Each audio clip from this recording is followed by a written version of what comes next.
Ladies and gentlemen, the Alabama Senate will now come to order. Our prayer today will be delivered by Senator Clyde Chambliss. Senator Chambliss.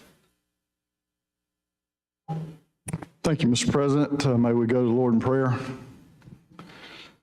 Lord, we know that this is the day that you have made, and we will rejoice and be glad in it. We'll be glad when this week is over and the session's over, and we just ask that between now and then that you guide us and lead us and give us wisdom in the decisions that we have to make, that what we do would be honorable and pleasing in your sight. And it's in your Son's name we pray. Amen. Amen. Thanks, Senator Chambliss. Today, the pledge will be led by Senate Page Cole Henninger. Cole is paging for Senator Barfoot.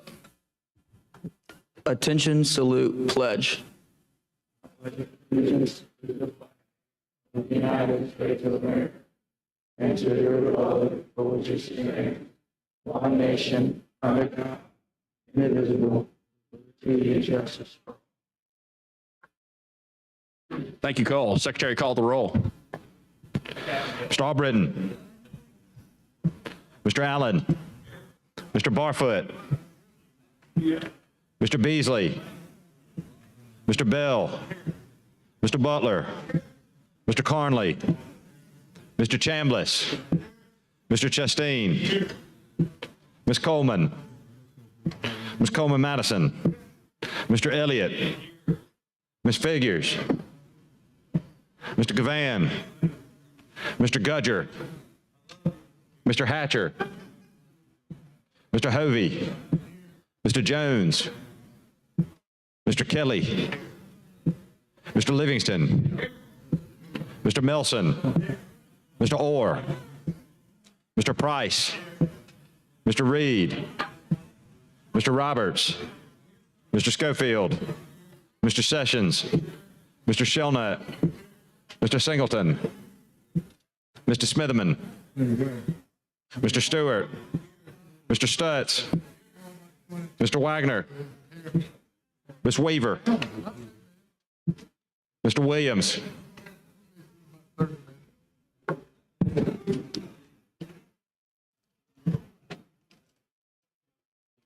Ladies and gentlemen, we had 25 senators present, which is a quorum. The Senate is ready to transact business. Mr. President, Senator Wagner. move that we excuse absent senators. All right, any objection?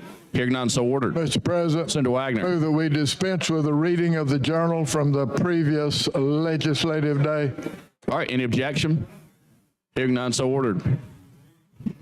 Mr. President, Senator Wagner. move that we be allowed to accept committee reports anytime during the day. All right, any objection? Hearing none, so ordered.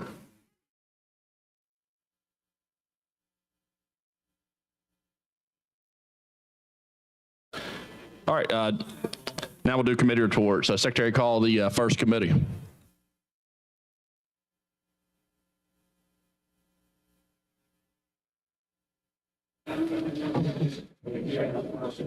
from the Committee on Finance and Taxation, Education, House Bill number 132 receives a favorable report by a vote of 13 ayes and 0 nays. Mr. President, Senator Smithman. first, good to see you. Good to see you. Yes, sir. Hope you had a good holiday. Yeah, absolutely. How about you? Oh, it was just work, but I ain't complaining. I needed that time to work. Yeah, now I'm going to predict something. You want the title read? Yes, sir. All right. Secretary, read the title. Relating to sales and use tax to add a new section 4023 4.5 Code of Alabama 1975 to exclude products under Chapter 2A of Title 20 from the producer value added sales and use tax exemption. From the Committee on Finance and Taxation, Education, House Bill number 133 receives a favorable report with one amendment by a vote of 14 ayes and 0 nays. Mr. President, Senator Smithman. I request the title be read. All right, Secretary, read the title. Relating to state income tax to establish the preceptor tax incentive program to provide income tax credit incentives for certain medical students who train in rural and underserved counties in the state.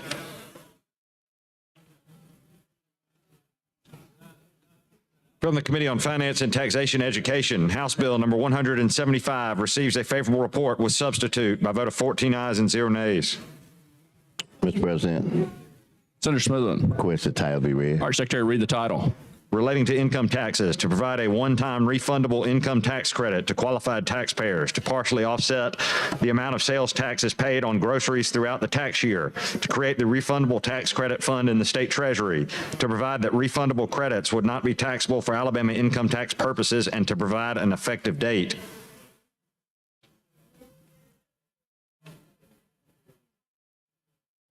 Yes, sir.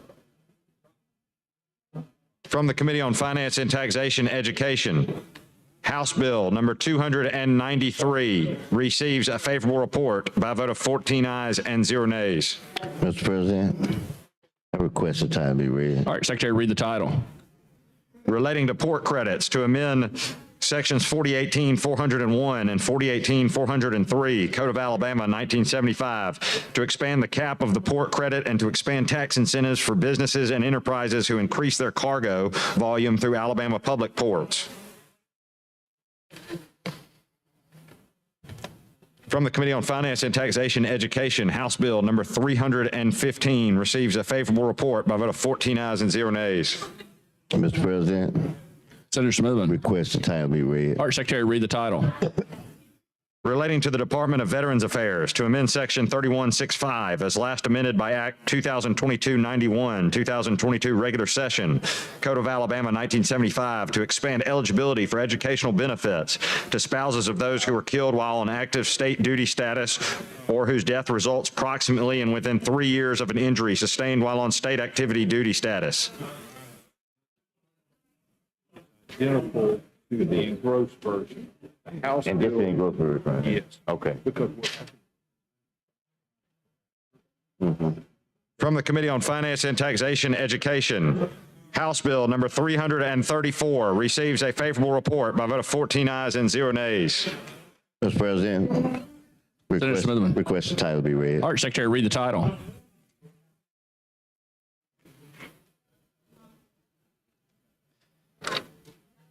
To create the Students with Unique Needs Education Scholarship Account Act and Program, to allow parents to use funds in an education scholarship account to provide an individualized education program for their children.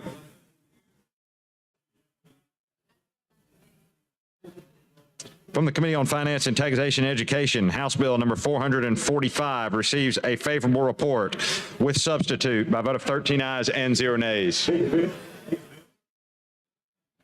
These bills received a second read and be placed on the calendar for next legislative day. Secretary, call the next committee. From the Committee on Confirmations, Senate Confirmation number 119, appointing J. Schlee Rutherford Jr. to the Alabama Department of Archives and History Board of Trustees, receives a favorable report by a vote of 13 ayes and 0 nays. Mr. President, Senator. Mr. President, I move that the Senate confirm Mr. Rutherford to the Alabama Department of Archives and History Board of Trustees using the long roll. I don't believe we have a roll yet. Mr. President. All right, Senator Smithman. I'd like to be recognized to speak on this confirmation. All right, you're recognized. Okay, thank you. I wish I had brought my information regarding these people. I got it on my desk too. I kept at 12. I want you to know that. So this is the, let me see, Senator Stewart, would you contact my office and tell them to bring me the confirmations on my desk? It's a stack of them. It's all put together.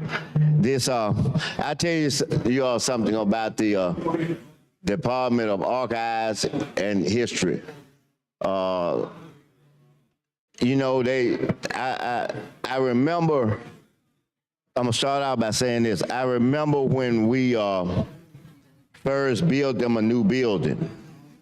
And one of the things that I used to talk about in building them a new building was that we built everybody in this place a new building but ourselves. I remember when we built the new forensic building over in Hoover, forensic science. I can remember several of these other buildings we built. We built some buildings, I want to say it's in Chilton County, in that area for Alpha with the farmer thing that we built down there. I remember we've built genomics in central part of the state. I can remember several of the facilities on the campuses of our flagship universities that we built as well.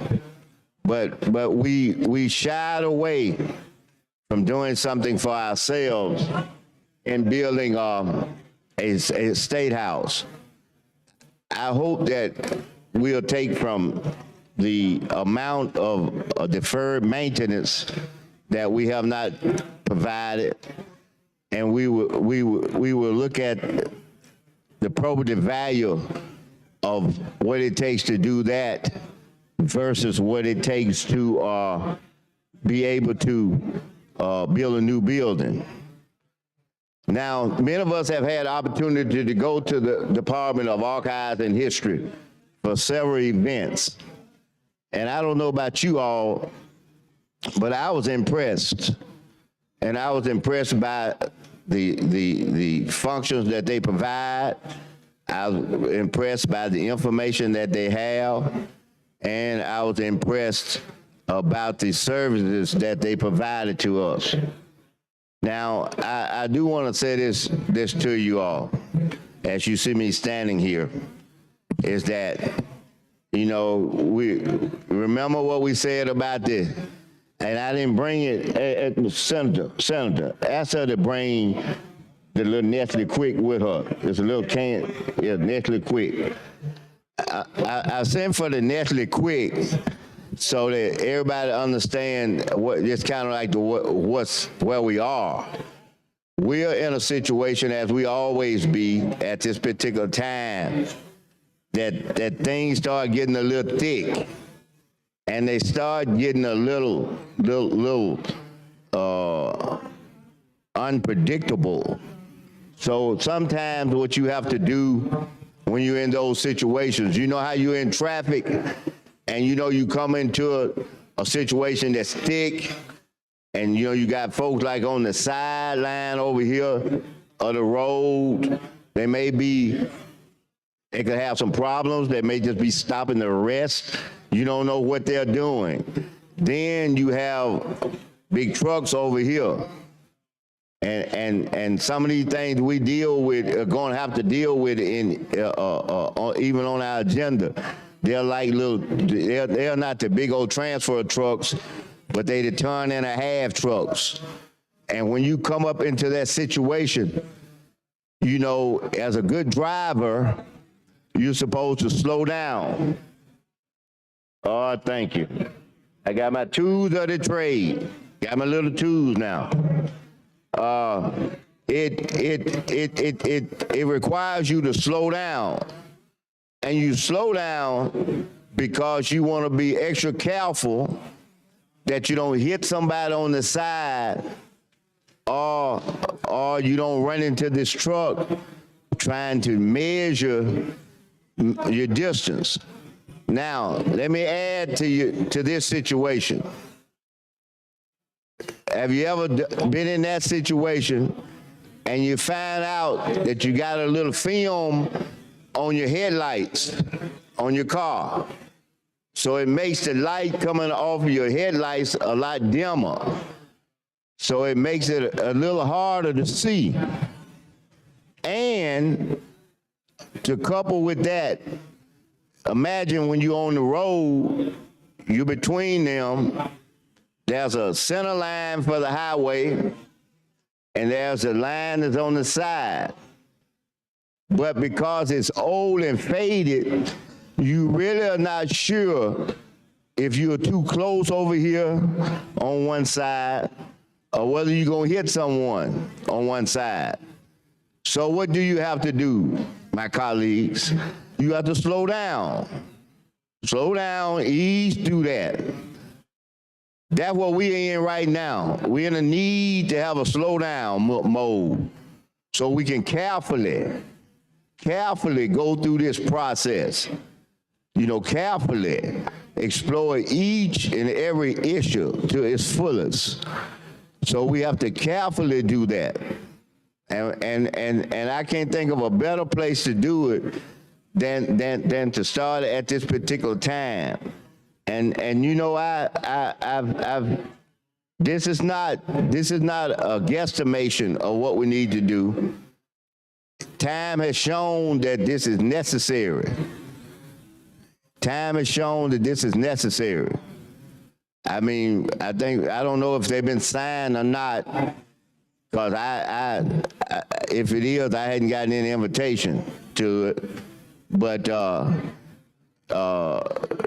being that the budgets are gone from us, then, you know, it requires us to recalibrate our thinking, our behavior, our objectives and goals.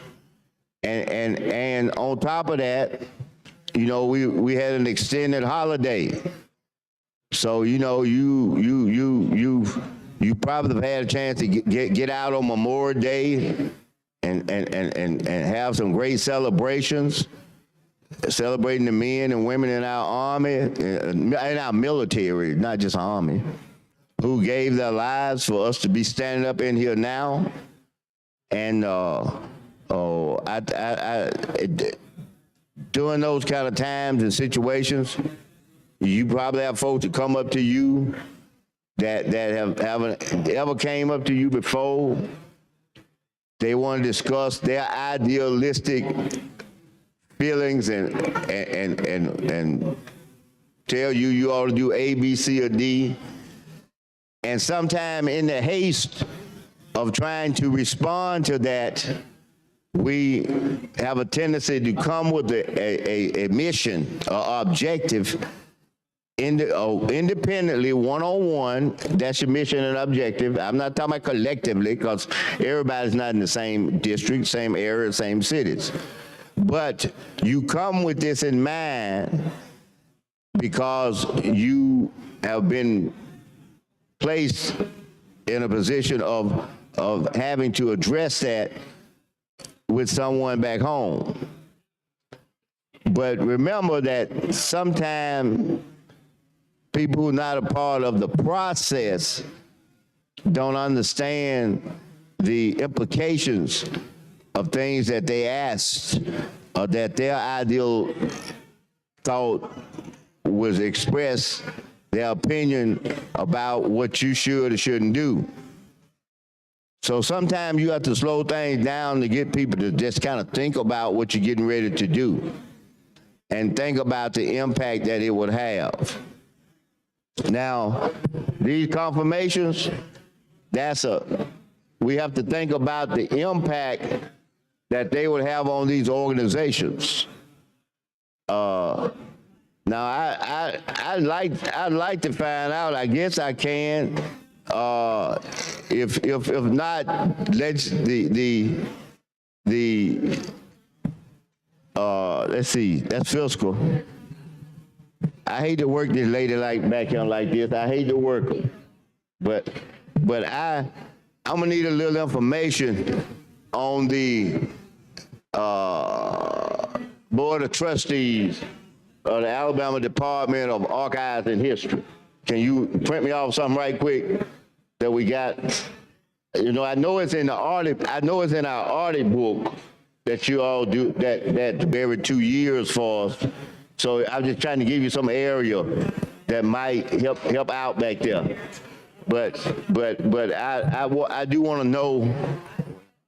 I do want to know that information, because that'll make it a lot easier for me to stay germane, and I want to stay fully germane.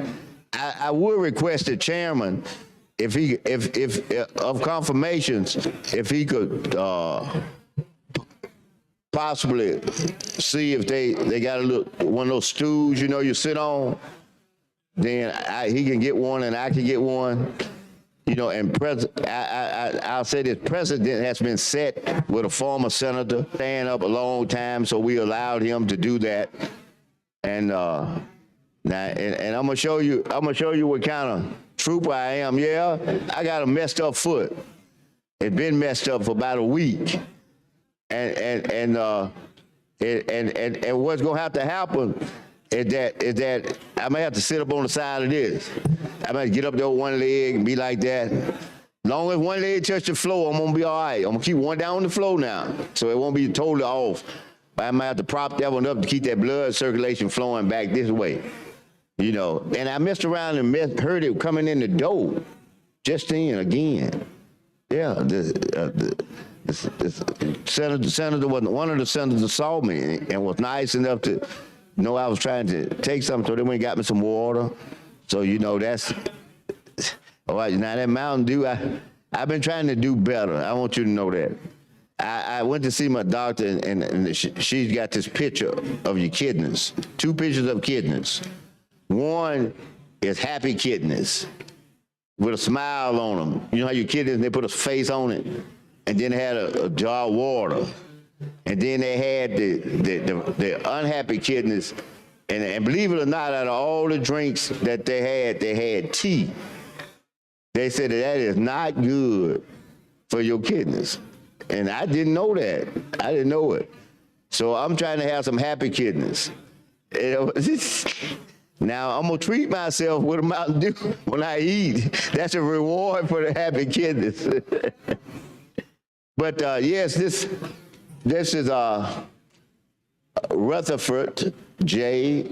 I can't call that first name. I don't mess up nobody's name. Rutherford. And so while they getting that information, y'all, I'm going to educate you all on the Rutherfords. Let me see what we got in here.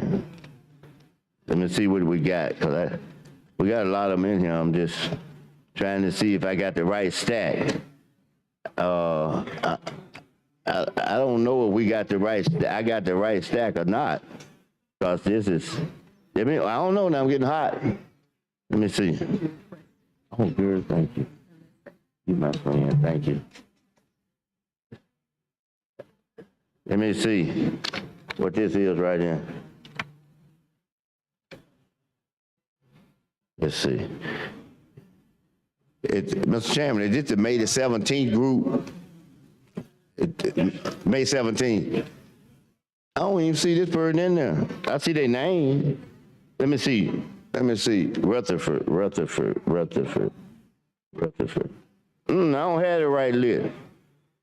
I don't have, because this one's got on your meeting on the 17th. Our meeting on 17th. But there's no Rutherford in here. This is no Rutherford in there. This one that's got the Forest Commission. So I got the old list. You see this right here? Yeah. 18. Okay. All right. So where can I get these from? I mean, I'm not sending you to get them. I just want to know where I can get them from. You gave them to me now. I'm not saying you didn't give me none. Yeah, and I give them back to you. Okay, thank you. I appreciate that. Yeah, because I want to say the right things about these individuals, you know, and I just appreciate them doing that much. Now, let's see.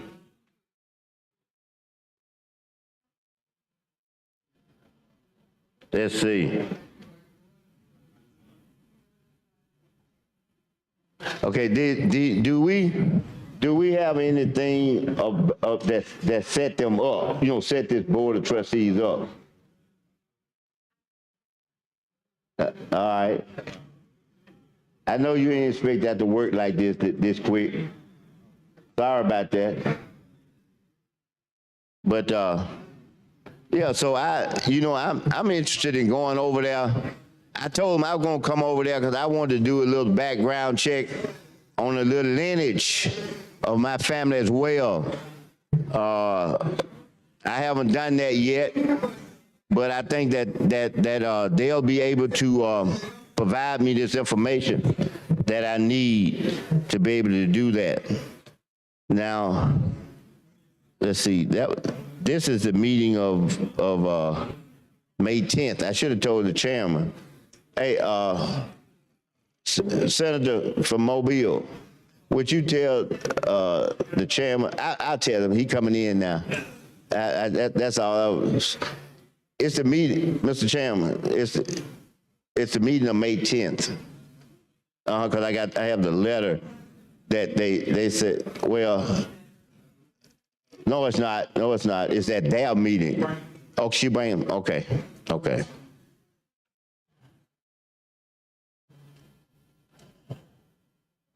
Okay. This is the representative from the 1st Congressional District.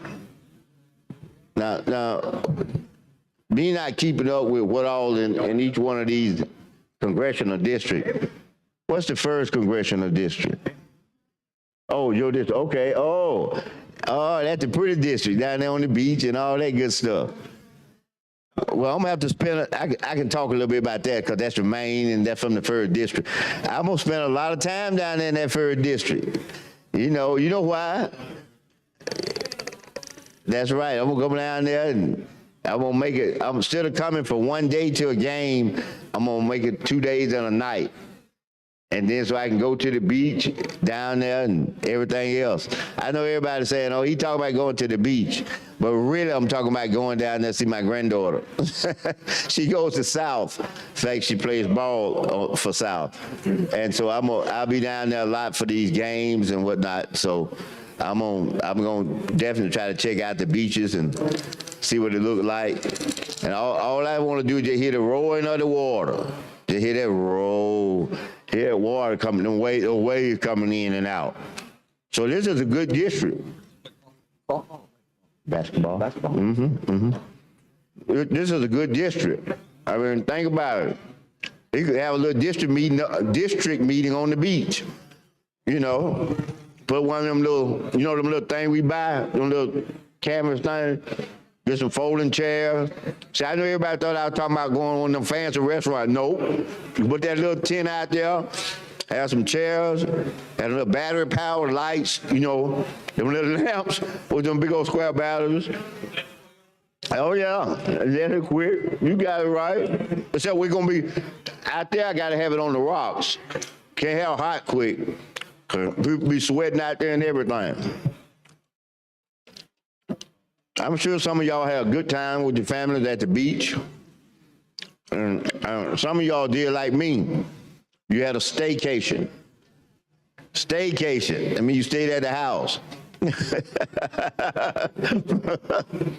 Staycation. But the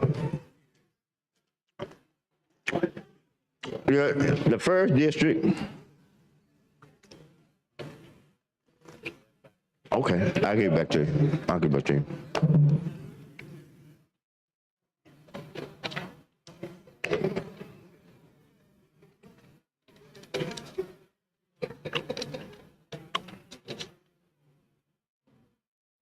Oh, I see the resume. That's what I wanted to see. Now I give it back to you. All right. Okay, that's enough. So, and this is a man in it, Mr. Chairman. This is a man in it. Okay, I just didn't want to be saying he or she and it's a he and vice versa. All right, Mr. Rutherford Jr. is a native and resident of Mobile, Alabama. So I see why he's in that district. He lived there. He's a graduate. Listen to this, y'all. He's a graduate of Birmingham Southern. See that? 1993. With a BA in history. Now, first of all, that tells you that he's pretty smart. Because one thing about history, I don't know if y'all remember history. I do. Is that, there ain't no guesstimation in history. It ain't some formula that you can play around with. You either gonna memorize history and know it, or you don't. And I can remember being in college, I had a history professor. And he was the kind of person that sometimes we'd get there right at 8. It was an 8 o'clock class. And he would come in the door, he'd be taking the coat off like this, and he'll be teaching, hanging up his coat. He knew that stuff so well. And, we got a chance to learn a lot about history. Now, one of the things I liked about him in history was that he taught the facts. You know, y'all remember me talking about that earlier. I was talking about the, you remember when we were talking about Columbus? And we were talking about, now I might not get this name right, but it's America's Vespucci, what is it? Okay. Yeah, wait, what is it? That is. I thought, that's his name. Yeah, the one who discovered America. The real person who discovered America. Not Columbus riding around out there in the islands on the edge of this country talking about, I see America. And that's what I'm saying about history. That he would teach the pure, actual history, not the propaganda history. We know that you want folks to think that this is the way things were when in reality it was not. That ain't the truth. But he did a good job of that. And one of the things he talked about was American history. So I got a chance to learn the real history, not that what I call the play history. Now, he graduated. Following graduation, he began his professional career working for Willis's, a multinational property and casualty insurance brokerage, where he specialized in marine and energy risk placement. Now, that's pretty good. I mean, he's down there on the water. You know, what they said, find a need and fill it. But it looked like he found the need down there, and he filled it. Now, this was 93. So how many years would that be? 2003, 13, 30 years. 30 years. Okay. Then, but in 1999, oh, thank you. Mr. Rutherford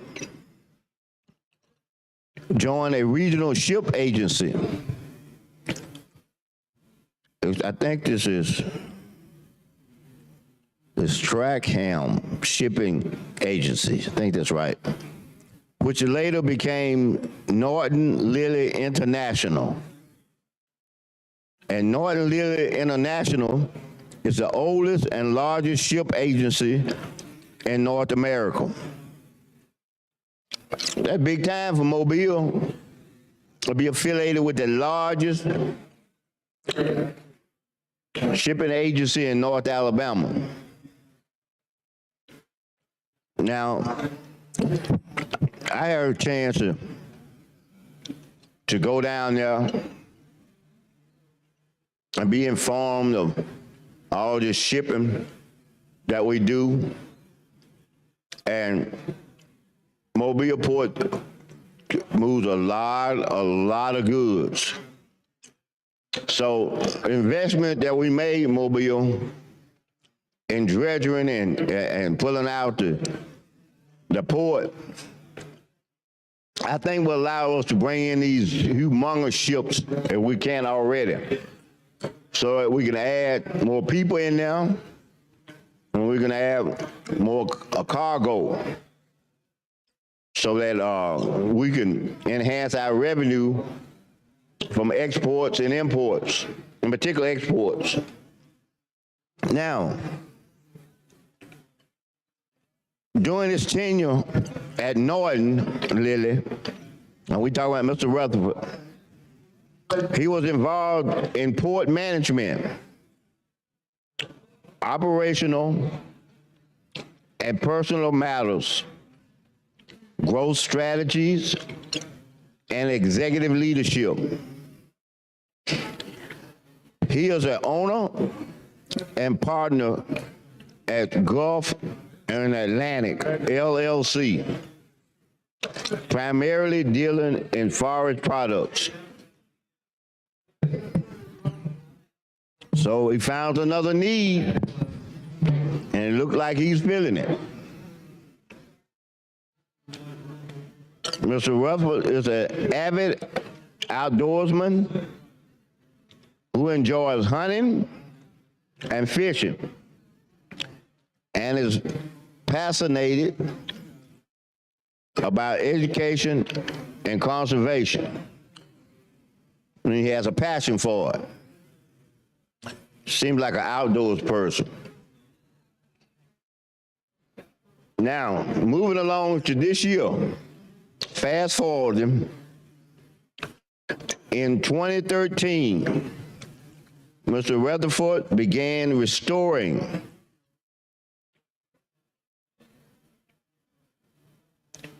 I can't quite get this word right, but it's a 1857 townhouse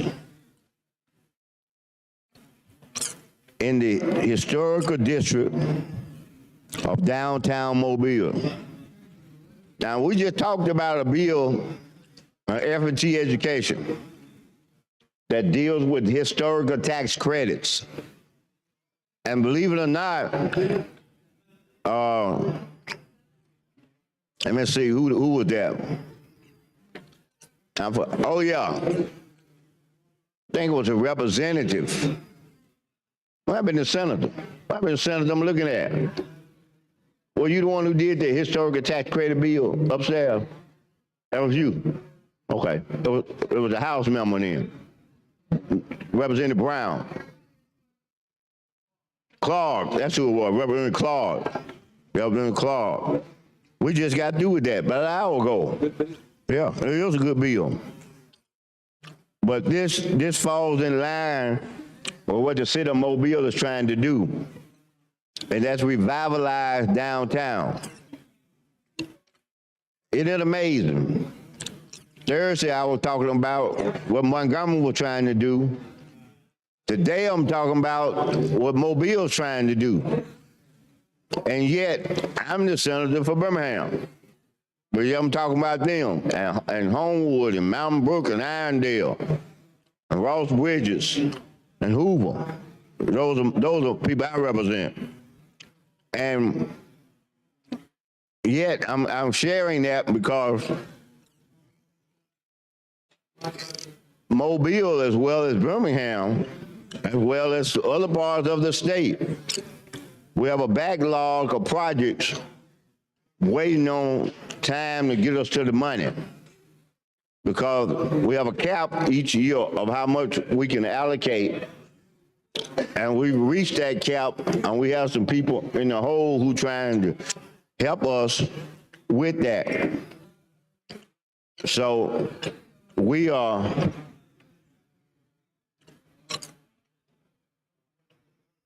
moved that bill out of committee, and the chairman has agreed to help us increase it some. We would like to have doubled the cap, but I perfectly understand what he was moving with cautions about, because I want to share something with everyone. I'm going to get back to him. But, you know, in I want y'all to hear this. In 2009 and in 2010, we had a long-standing, informal, but consistent process of when we gave a tax credit, we would identify revenue. Now, what's happening right now, though, I mean, and some of these are worthy causes. And if we looked at it from a criteria that what directly would help citizens, not some trickle down, we helping big folks up here, and then it's gonna get to them, but we talking about straight in their wallet. Like the bill we had the other day saying, you know, if they work overtime, you don't tax that. That go in their pocket, go in the grocery store, go in the drugstore, go to the utilities, go into the car, go into the gas. That's gonna go straight from that check into the economy. The other theory is going to go into capital gains and investments for personal increase in the bottom line and all of that. And I'm all for that, but not at the expense of not having supportive revenue to offset those kind of breaks that we may give. Now, you're probably saying, well, we got the money now. Yeah, we have the money now. But let me tell you what's going to happen. We're going to go from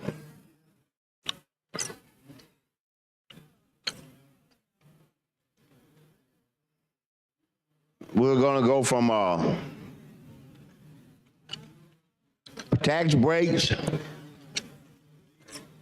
and moderation to no money and proration. Tax breaks and moderation, then we're going to go to proration. And believe it or not, we've been there before, y'all. You've been here. Some of y'all ain't seen what proration look like. You ain't seen it.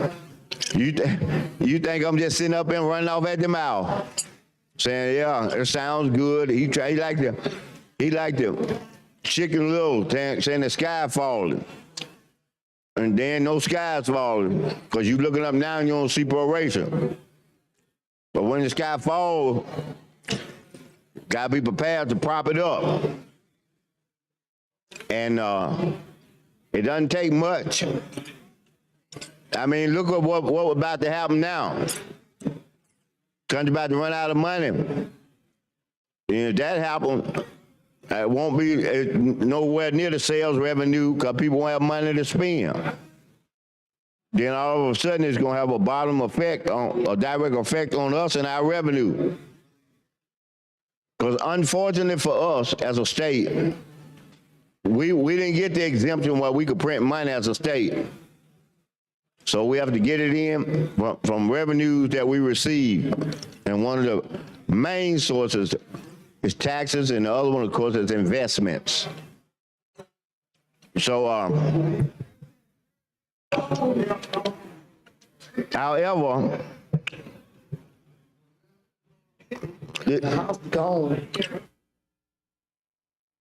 listen. Not at all, Mr. President. All right, I'd like to recognize some special guests in the gallery. The guest of Senator Jones. When I call your name, if y'all could please stand. Justin, Sarah, and Jaden Herron, and then Tiffany and Willie Sells, David, Pat, and Lexi Hartline. If y'all could please stand. Welcome to Alabama Senate.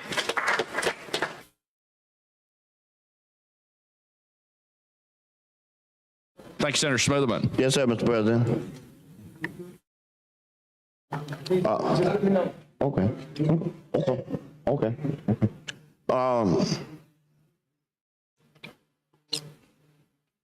Now, as I was saying, remember I was talking about him remodeling that condo. You know, I always wonder, is there anybody here who live urban living like downtown where you are, somewhere like that? You know, it's a new experience. I wonder what it would be like to live like that. I'm just wondering. You know, when you used to sit in a yard, you used to having grass to cut, have hedges. And y'all won't believe this. I think I told y'all this. I live right in the middle of the city. For real. You know, they don't call Center Street if it's not in the center of the city. I stay 2 blocks over from Center Street, go down there. A big old ditch. I'm taking y'all back in the horse and buggy days. We have a big old ditch about as wide as this building with all the water. How many of y'all been to Houston? They have canals, but with cement. That's their ditches. All around the city of Houston, they have canals, and when it rains, that's where that water comes and just flows. And they pretty deep. They don't overflow. But we didn't have any pavement back in them days. We had what called, how many of y'all seen dirt rock? dirt rock. Okay, rock, dirt so hard it's like a rock. Yeah, dirt rock. And I bet you we go over there to the Department of Archives and History, we'll find out the history of dirt rock. And we'll find out. Also, how many of you all have had that rock that you eat? You know, the dirt rock that you eat? Sour dirt, baby. Man, look at them. I can remember the day we'd have to go to the lake to catch the little fish so we could cook them. And I can remember that we didn't have any money. I mean, you know, I'm not trying to make somebody think that we were so poor we couldn't eat or nothing. But we didn't have no extra money. So when you wanted some dessert, you get some of that dirt rock. And that would be your dessert, you know. But I imagine we could go over there and find out the history of that. And we probably could find out where they sell it. Because I bet somewhere where y'all live, especially in rural Alabama, they probably have a general store that will sell all of those good, unique items. And to find, as I say again, this department is so valuable to find out the history. And they will actually help you. That's what I want you to know. You don't have to go over there blind looking. Now, one of the things that people don't realize, I'm going to tell all y'all a little secret, is that a lot of folks don't realize when you do those resolutions for them, that those resolutions become a part of the journal and it becomes a part of the history. And you can go over there and put in that person's name, and that resolution will come up so that anybody in the world that can get their hand on internet can read and find out about you. They do a good job of that. I think it wouldn't hurt for us to go over a little tour over there. And let them, you know, they can have a little luncheon for everybody. And then we go over there and have a little program. And I'm gonna tell you something else we ought to do. We ought to have our meetings on remote sites. You know, Senate meeting. Let's see, it's 35 of us, 36, 37, 38, 39, 40, 41, 42, 43, 44, 45, 46, 47, and have 50. No, we gotta have security. We got 2 of them in here. No, we're gonna need about 60 seats. But we can't have nobody like our brain trust who just walked in. We can't have him standing up somewhere. You gotta be able to sit down. But we can have it in remote places. We can have it over the Department of Transportation. We can have it at the governor's mansion. She might want us to go outside, you know, what she feed us and stuff like that. That's all right. And we can buy the official tent, you know, with the Senate seal on it, all the way around, one of them big ones. I don't have but one request on that, though. I want it blue like our chairs. I want it blue. I like that blue. See, y'all didn't know this, but inside these veins right here, the blood is blue. Yeah, I got blue blood. That's it. See, I coach at Ramsey High School, and our motto is that we bleed blue. That our color is royal blue. We bleed blue. And I had a good time. You know, just being off yesterday was a blessing for me. Why? Because you remember I got out of here the other night, had to go to my athletic banquet. So I presented to my basketball players, you know, that awards.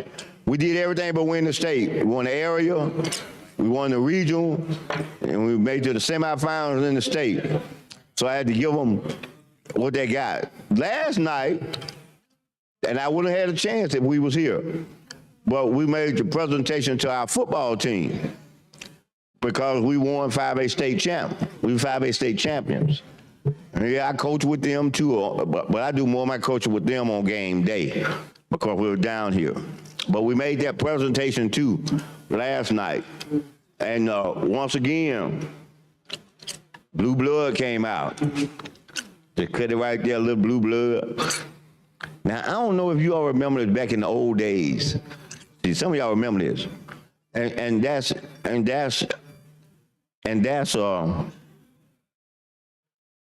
y'all won't believe this. He listening to me. Because this is our head football coach. He probably listening to me on this thing now, trying to call me, but I can't talk right now to him, you know. But so I can't talk to you now, okay? But the beauty of it, you know, about the team was that this school, I want to say 10 or 12 years ago, we didn't have a football team. And we were talking about that last night.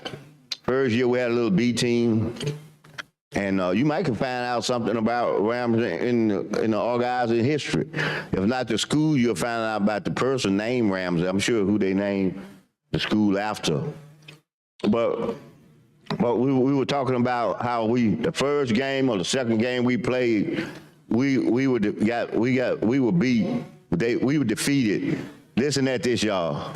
72-13. We got little B team, we just getting started, got blowed out. But deja vu comes all the way back around. You know, this is our second state championship in about 12 years. And the first one, we played the team that beat us like that. And I'll put it this way. At the end of the third quarter, we was up on them 70-10. And we just stopped. We wouldn't score no more. We just coaching. That's right. That was it. I'm a defense coach. Oh, I coach linebacker. I love the blitz. You see on TV when they blitz? I love it. Get that heat on the quarterback. That's make the middle linebacker. You know when they block and open up the hole. You know, like that, because you know the running back coming. I tell the middle linebacker, go straight up in that hole and just wait on him. He's going to run right through your arm.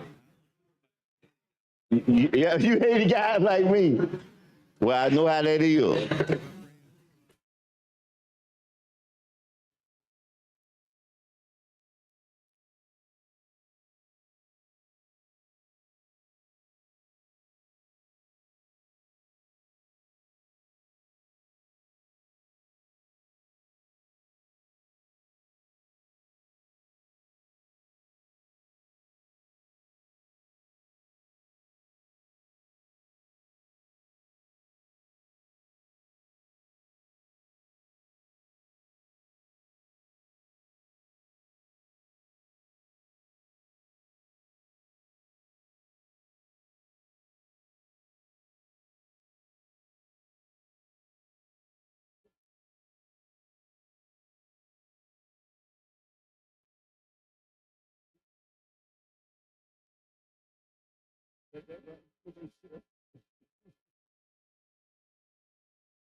Yes, sir, Senator. I have to meditate on that. You know, when he come over here, I have to meditate, get back focused, because, you know, he sort of has to lay out a little procedures of what he's thinking, you know, so I got to figure out now how what I'm thinking can match what he's thinking, okay? So I'm gonna get there. I want you to know I'm gonna get there. I'm gonna get there. I'm not there yet now, but I'm getting there. I want to say that. All right, now, let's see, what was I talking about? I know I was talking about the archive, but I was on something real good. Let me see what I was on. Well, anyway, I'm gonna get back to talk about this person, because we need to know, y'all need to know that, you know, what kind of person this is. Remember the townhouse? We're gonna start back there. Oh, that's what it was. Now I was talking a little bit about urban living. And you know, the people around where my office is look like they enjoy themselves. They be all out walking. They have their little dogs walking. You can tell they got their relatives there because they be sightseeing, they kind of looking, they be taking pictures. And I can hear them talking, you know, because I'm sitting by the window, and I can hear them talking. One other day, Sarah, they asked, they must be paying from out of town. They asked the younger person, they said, who is this man right here? They passed by my office and the door was on the window. And they told me, they said, oh, that's our senator back there. Then I said, oh. And then they tapped on the window and waved. So I waved back at them. You know, really, I went to the door. Just kind of spoke to them as they were going around the sidewalk. But I just find that very interesting. Urban living like that, I think it's neat. But I just don't know how I would not have no yard or anything like that. It'd be tough. It'd be tough on me, I think, because I'm just, you know, I like outdoors. And although we have nice parks there, very nice parks, I think they'll give you all you would need in that regard. But, oh yeah, see, I'm keep talking, I'm getting back to my thought. I talked about living in the center of the city, you know, and let me tell y'all, I've told some of my colleagues in here, but y'all don't know it. Think about you in the middle of Alabama, in the state, you're in the city, and I look out my backyard, and number one, listen at this, and I'm sure we can find the history of them at the archives and history building, but I had some flamingos. Yes, flamingos in downtown Birmingham in the backyard. Free as a bird. I ain't talking about just free. Wasn't nobody's pets or nothing. I don't know where they flew in from or whatever. Then I turned around. It wasn't too long after that. I looked out in the back and I saw isn't that this? A possum. A big old possum about this big. It was a big one. He was just walking like this, and I'm back there looking at him. He stopped there looking at me. I won't move. So I left him alone. Then, I'm just talking about all the things I've seen. Then I had a chance I was laying down relaxing, and I hear all these feet running. And I'm wondering, what is this? There's a bunch of squirrels. And the only thing that saved them squirrels was that it wasn't squirrel season. That's the only thing that saved them. Because, see, I know how to cook them. Cook them real good. Make me a little gravy. Get some rice. And get some of them pure berry dough flaky biscuits. Get a little honey. And I'm on the money. See, I heard them. But I saw them. But I could not do that. Now, I'm going to tell you something that y'all heard me talk about. And them people ain't going to believe it when I tell them up there. But I told y'all about it. I showed some of y'all a picture. And I'm going over there to find out the history and how large the largest one grows over at the Department of Archives and History. And that is, guess what that is, y'all? That's a Dutch rat. A Dutch rat. How many, anybody seen a Dutch rat before? Anybody? I know y'all have. A Dutch rat. Watch me, I'm gonna show you. I'm not exaggerating. I'm not even talking about the tail now. I'm gonna tell you about the tail. A rat that's that long, a rat, that long, It's that big around and had a tail about that long. A rat is furry. And look out, I saw him and threw something at him. He sit there and leaned and looked at me like he said, really? He looked at me and said, really? And when I can go back through this camera, cause with my phone, you know, I transferred.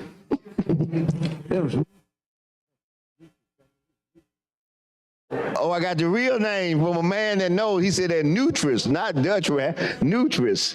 See, he know what I'm talking about. I knew somebody in there knew. See, I'm glad that because these folks, they gonna make it up stuff. So I'm glad I get some validation. At least they know Smith Hill said the truth. You know, it sounds kind of strange. Eat them in Louisiana. They what? They eat them. They eat them? Yeah. Good God Almighty. Ooh. Well, I'm gonna tell you what, I got the picture on my phone. I don't have time up there now. When I found him, I'm gonna tell you, I took the picture of him. Because I had to kill him. Oh man, all big, yes. And see, the problem is, one last thing I'm gonna tell you what I found. This was last night. Wife and I got out the car.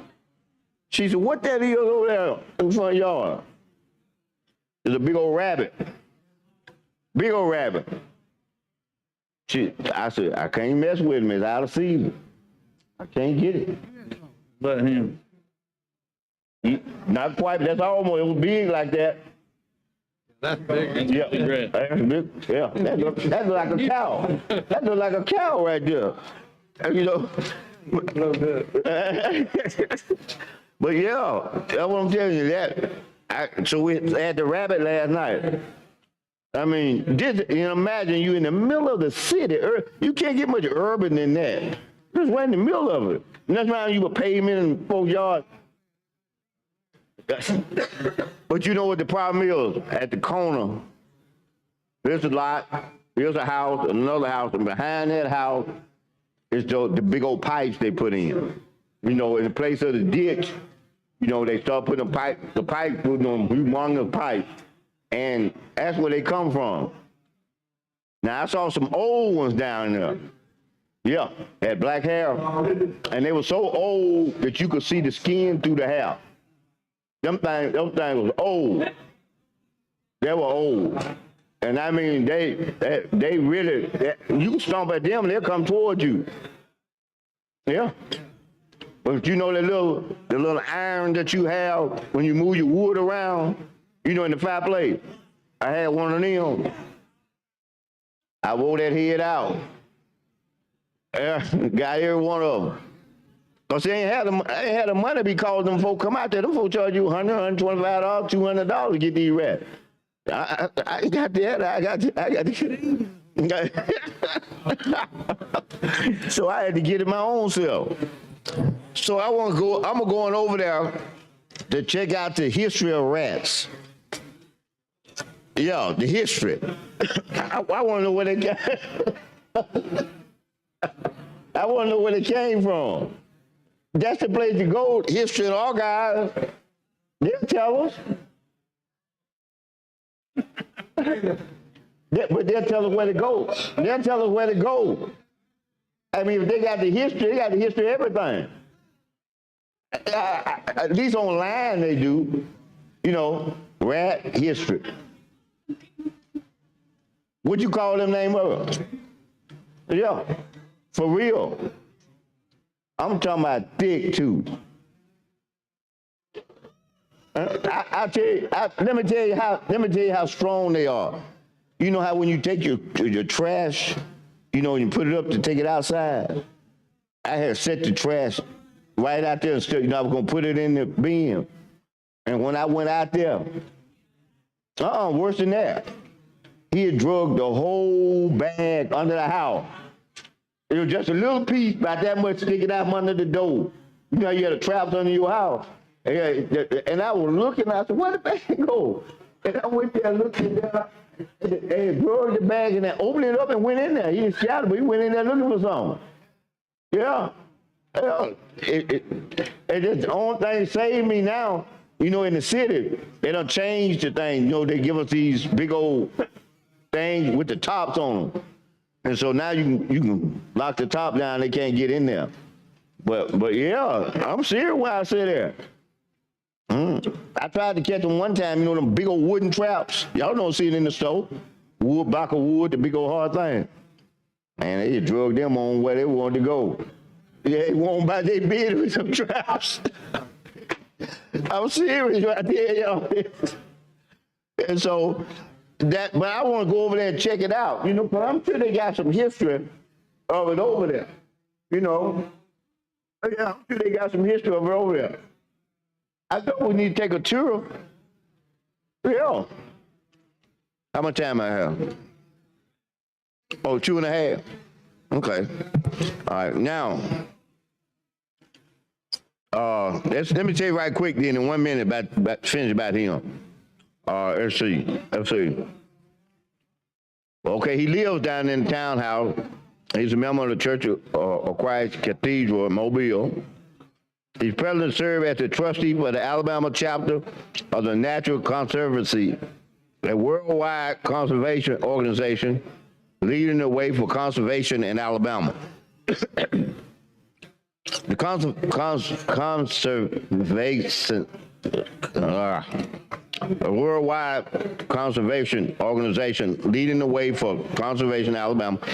It said they work throughout the state from the Gulf of Mexico, Mobile, Kennesaw, Delta, Cahaba River, up to Little River Canyon, protecting the native wildlife, waters, and land, Alabama's treasures. Rutherford has been a trustee since 2012, and from 2016 to 2018, served as the board chair. He is currently chair of the organization's nominating and governmental committee. Oh, so he been up here then. If he over the governmental committee, I'm sure he been up here sometime talk to us about some of these issues. Yeah. Do you know him personally? I do not know that person. Okay. Did not meet him. What congressional district are you in? Congressional District 5. 5. 5, and parts of my district is in Adderholt District 6. Okay. 4, excuse me. Yeah, you know, he's a nice person. Congressman Allen Hope. I got a chance to serve on the board of trustees with his wife. So I got a chance to know him naturally because we all were around. And he really, as a person, he's a very nice person. Very, very good person. Yes, sir. You're correct. Very good person. So, but yeah. I think the time. Long roll. Yeah. Whenever he makes his move. Hey. All right, Secretary, call the long roll. Yep. Mr. Albritton. Mr. Allen. Mr. Barfoot. Mr. Beasley. Mr. Bell. Mr. Butler. Mr. Carnley. Mr. Chambliss. Mr. Chasteen. Ms. Coleman. Ms. Coleman Madison.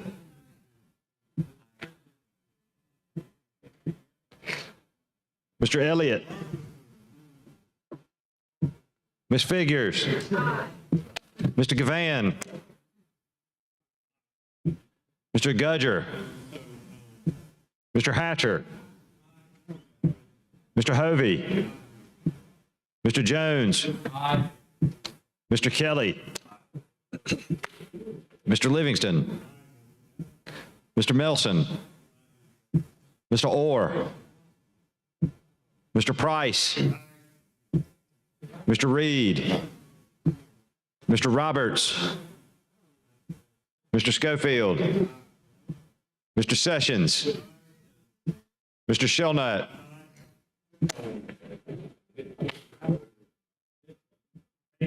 Mr. Singleton. Mr. Smitherman. Mr. Stewart.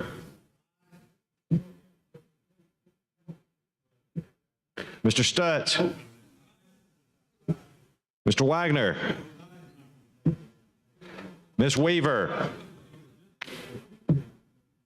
Mr. Williams. 35. 35 ayes, 0 nays. Jay Shesley Rutherford is confirmed. Thank you, Mr. President. Secretary called next confirmation. Oh, committee.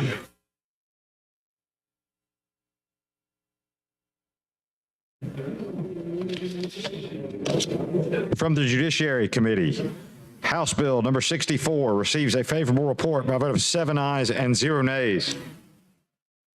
Mr. President, Senator do I Smithman. get the title read? Yeah, Secretary, read the title.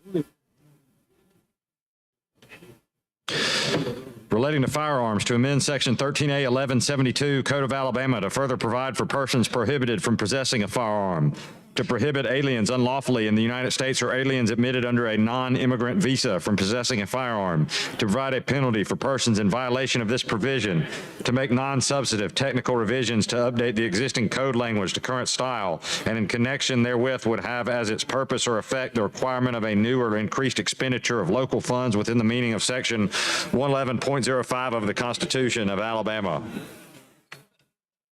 House Bill 62.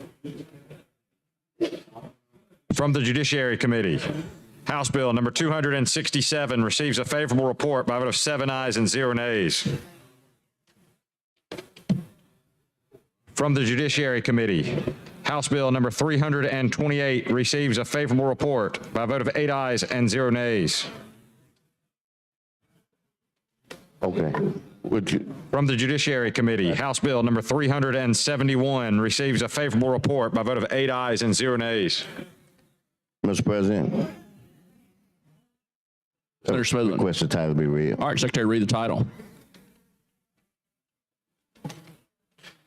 Relating to retirement benefits to amend Section 1625-23 and 3627-28 Code of Alabama 1975 to revise the circumstances in which an individual's pension, annuity, or retirement allowance benefits under the teacher's retirement system and the employee's retirement system are subject to certain recovery actions. From the Judiciary Committee, House Bill number 428 receives a favorable report by a vote of 9 ayes and 0 nays.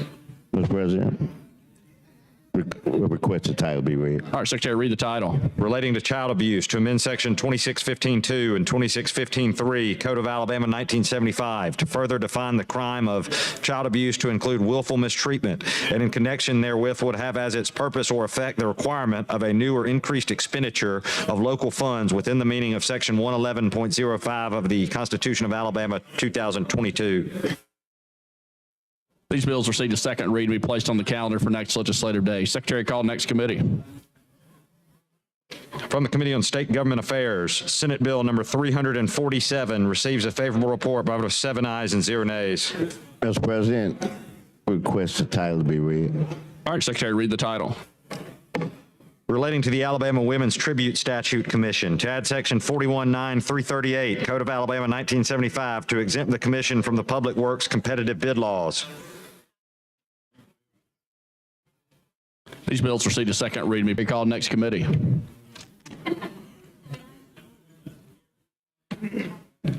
From the Committee on County and Municipal Government, House Bill number 501 receives a favorable report by a vote of 10 ayes and 0 nays.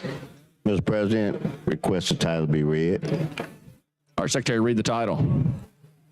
Relating to district attorneys to amend Section 1217.220 Code of Alabama 1975 to remove limitations on a district attorney's authorization to hire personnel based on the residency of any current potential personnel.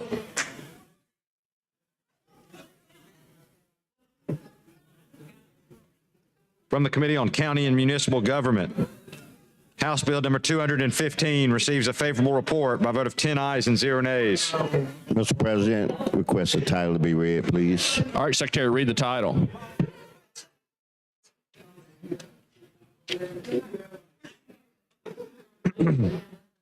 relating to consumer credit financing in the sale or lease of motor vehicles, to amend Code of Alabama 1975 as added by Act 2022-179 of the 2002 regular session, relating to motor vehicle value protection agreements and the requirements of a provider of the agreements to ensure performance of the obligations of the provider, to further clarify the requirements of an insurance policy maintained by the provider for this purpose. From the Committee on County and Municipal Government, House Bill 323 receives a favorable report by a vote of 5 ayes, 4 nays, and 1 abstention. Mr. President, request the title be read, please. All right, Secretary, read the title.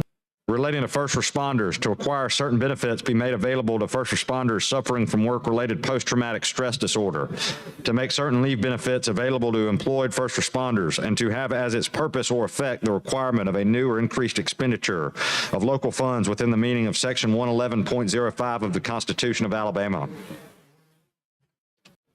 From the Committee on County and Municipal Government, House Bill 337 receives a favorable report by a vote of 10 ayes and 0 nays.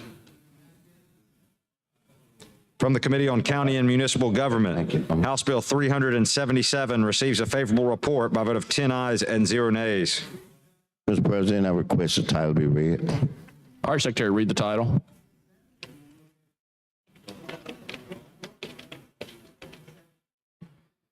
To allow for the payment of uncontested claims on an expedited basis for the Board of Adjustment.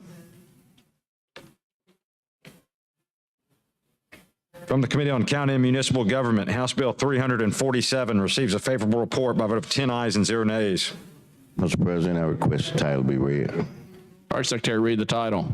Relating to residential real estate, to provide prohibition on the installation of centralized mail delivery devices by residential real estate developers in certain new residential neighborhoods with exceptions. From the Committee on County and Municipal Government, House Bill 491 receives a favorable report by a vote of 10 ayes and 0 nays. Mr. President, request the title be read, please. All right, Secretary, read the title. Relating to taxation, to amend Section 402018, 4321, 4325, 4725, Code of Alabama 1975, to provide a date certain by which valuation notices must be mailed by county assessing officials, to provide notice requirements regarding certain decisions of the Board of Equalization, to extend the time to pay taxes and file an appeal, and to make non-substantive technical revisions to update the existing code language to current style.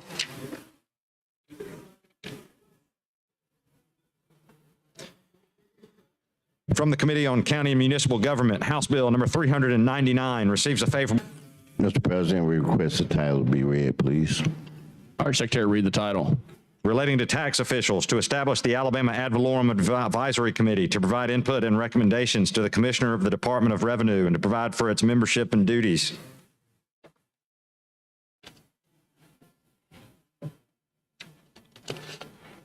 From the Committee on County and Municipal Government, House Bill number 246 receives a favorable report by a vote of 10 ayes and 0 nays. Mr. President, we request the title be read, please. All right, Secretary, read the title.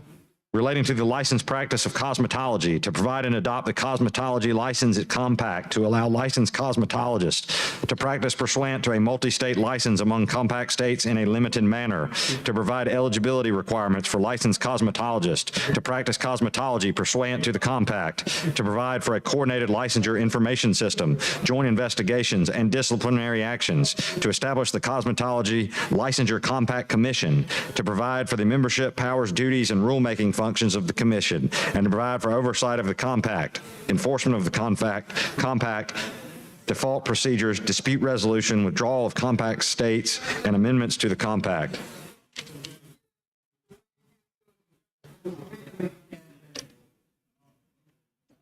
From the Committee on County and Municipal Government, House Bill 251 receives a favorable report by a vote of 10 ayes and 0 nays. Mr. President, we request the title be read.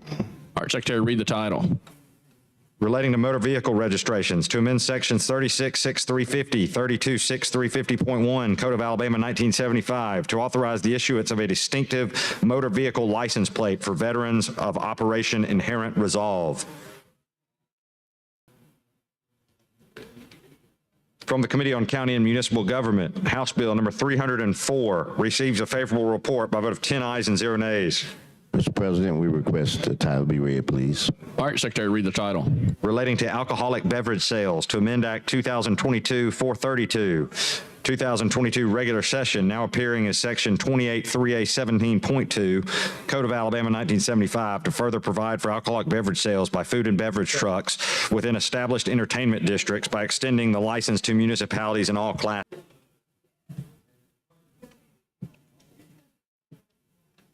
From the Committee on County and Municipal Government, House Bill number 471 receives a favorable report by a vote of 10 ayes and 0 nays. Mr. President, request the title be read. All right, Secretary, read the title. Relating to county personnel boards, to authorize certain municipalities to opt out from the jurisdiction of a county personnel board and to require a municipality that opts out from the jurisdiction of a county personnel board to create a civil service system and continue the rights of employees and officials vested or vesting in the county personnel board. These bills received a second read and be placed on the calendar for next legislative day. Secretary, call the next committee. From the Committee on Fiscal Responsibility and Economic Development, House Bill number 298 receives a favorable report by a vote of 9 ayes, 1 nay, and 0 abstentions. Mr. President, request the title be read. All right, Secretary, read the title. Relating to consumer protection to require certain manufacturers of internet-enabled devices to activate existing filters to restrict access to certain material, to provide for a cause of action, to provide for civil penalties. This bill has received a second read and be placed on the calendar for next legislative day. Secretary, call the next committee. From the Committee on Local Legislation, House Bill number 494 receives a favorable report. Mr. President, request the title be read. All right, Secretary, read the title. Relating to Tallapoosa County to establish the Lake Martin Tallapoosa County Tourism and Visitors Bureau, to provide for the Board of Directors of the Bureau, and to authorize the board to receive and expend funds for the promotion of tourism. From the Committee on Local Legislation, House Bill number 505 receives a favorable report. Mr. President, request the title be read. All right, Secretary, read the title. Relating to Calhoun County to provide for the salary of the judge of probate.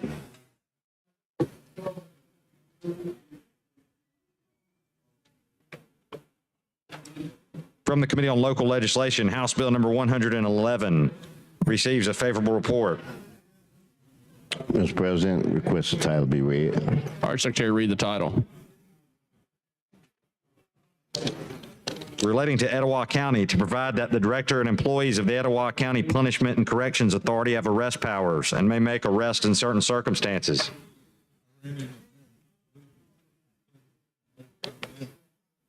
From the Committee on Local Legislation, House Bill 504 receives a favorable report. Mr. President, we request the title be read. All right, Secretary, read the title. To authorize the Chilton County Commission pursuant to Section 217 of the Constitution of Alabama to continue at the rate at which there is levied and collected by the county on all taxable property situated in the county, the ad valorem tax for a trade school and rural and industrial development in the county now levied at the rate of 3 mills on each dollar of assessed value at a maximum rate for any tax year of the county, which is equal to 30 cents on each $100 of assessed value until December 31st, 2044.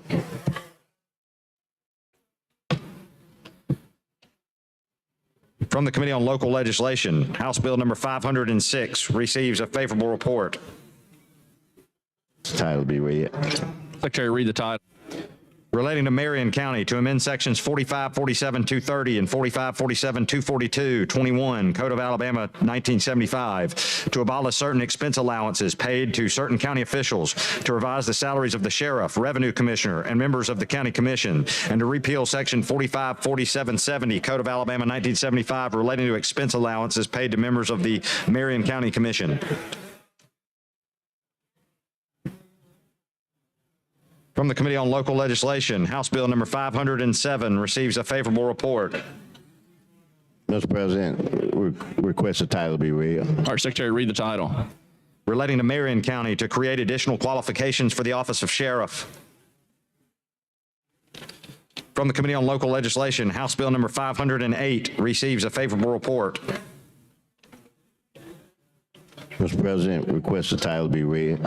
Relating to Marion County to create the Service of Process Fund, to provide for service of process and to provide for the collection and dispensation of fees associated with service of process. These bills receive a second reading, be placed on the calendar for next legislative day. Secretary, call the next committee.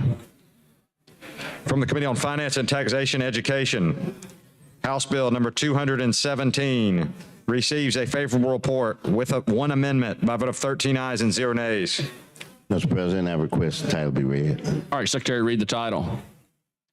Relating to gross income to amend section 401814 Code of Alabama 1975 to exclude hours worked above 40 in any given week from gross income.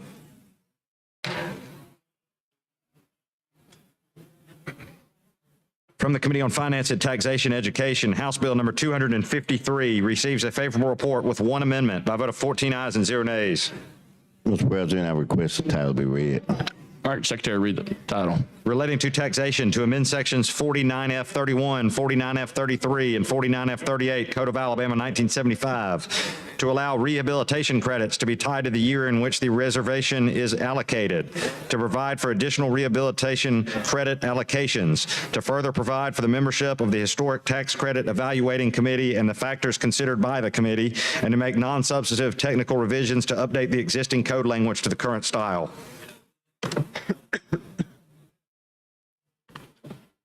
From the Committee on Finance and Taxation Education, House Bill number 429 receives a favorable report with one amendment by vote of 12 ayes, 0 nays, and 1 abstention. Mr. President, I request the title be read.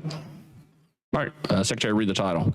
Relating to the Entertainment Industry Incentive Act of 2009 to amend sections 417A40, 417A41, 417A42, 417A45, 417A48, Code of Alabama 1975, to expand the incentive by renaming it the Film and Music Incentive Act of 2023, to increase the cap of incentives to $50 million annually, and to allow for the inclusion of music and virtual reality as qualified production companies.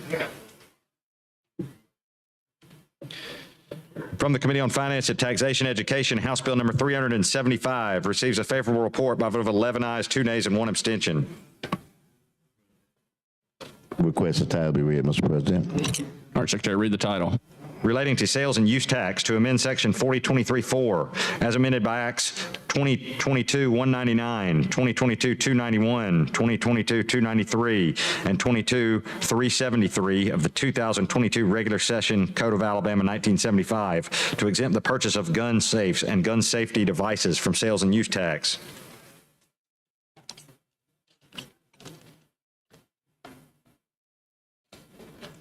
From the Committee on Finance and Taxation Education, House Bill number 479 receives a favorable report by vote of 13 ayes and 0 nays. Mr. President, request the title be read. All right, please. Secretary, read the title. Relating to sales taxes to amend section 4023-1 as last amended by Acts 2022-199 and 2022-291, 2022 regular session Code of Alabama 1975, section 4023-2 as last amended by Act 2022-346, Code of Alabama 1975, section 4023-60 as last amended by Act 2022-199, 2022 regular session Code of Alabama 1975, and section 2361 Code of Alabama to define food and begin reducing the state sales and use tax on food on September 1st, 2023, to require certain growth targets in the Education Trust Fund for future sales tax reductions on food, to establish the sales and use tax rate on food for purposes of county and municipal sales and use taxes as the existing general or retail sales and use tax rate, and to provide for the levy of sale and use tax on food by counties and municipalities. These bills receive a second reading, be placed on the calendar for the next legislative day. This concludes committee reports. Now move on to any motions or resolutions. Senator Schofield. Mr. President, I have a resolution. All right, Secretary Reed, receive the resolution.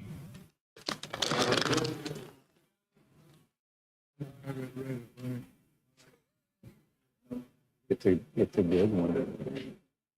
Senate Joint Resolution number 94 by Senator Schofield, reaffirming Redstone Arsenal in Huntsville, Alabama as the best permanent location for the headquarters of the U.S. Space Command to advance our nation's vital national security. Mr. President, Senator Schofield. I'd request unanimous consent for immediate consideration. All right, any objection? Hearing none, so ordered. All right, Senator Schofield. I'd ask for unanimous consent to add all senators All right, any objection? Hearing none, so ordered. I move for adoption. and move for adoption. All those in favor say aye. Aye. Any opposed? Resolution adopted. Thanks, Senator Schofield. Thank you, Mr. President. Mr. President, Senator Singleton. I have a SDR. All right, Secretary Reed received the SJR.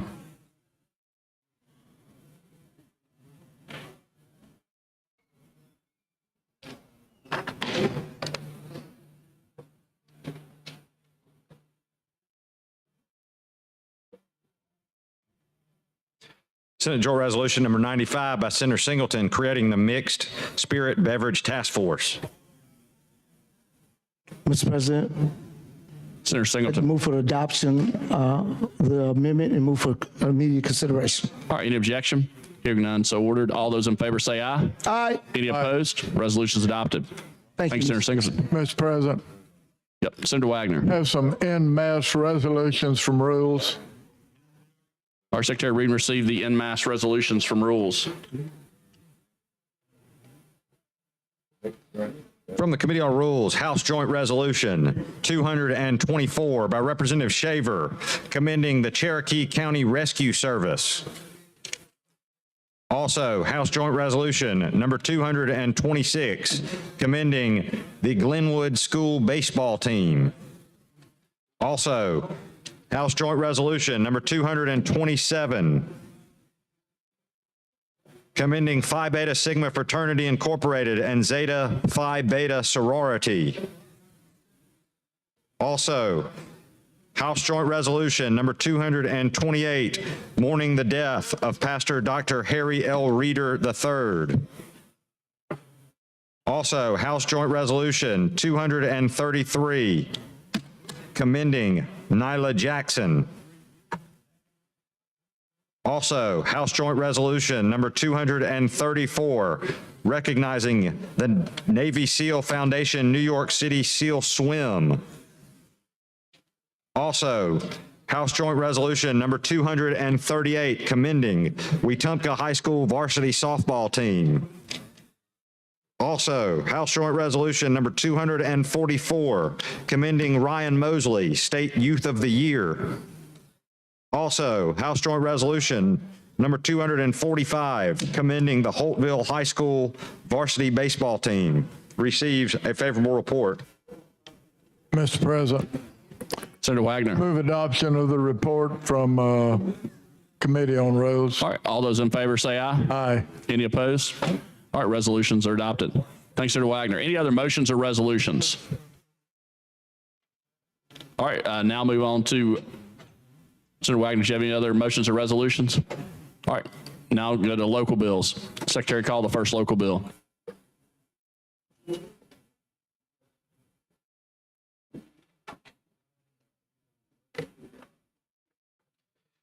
On page 43 of the calendar, Senate Bill number 352 by Senator Coleman relating to Jefferson County.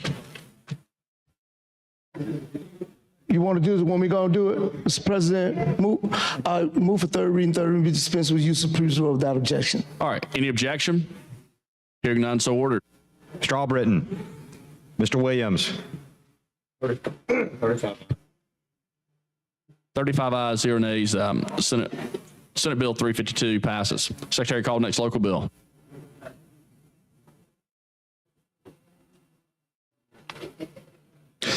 On page 44 of the calendar, House Bill number 420 by Representative Underwood relating to Colbert County.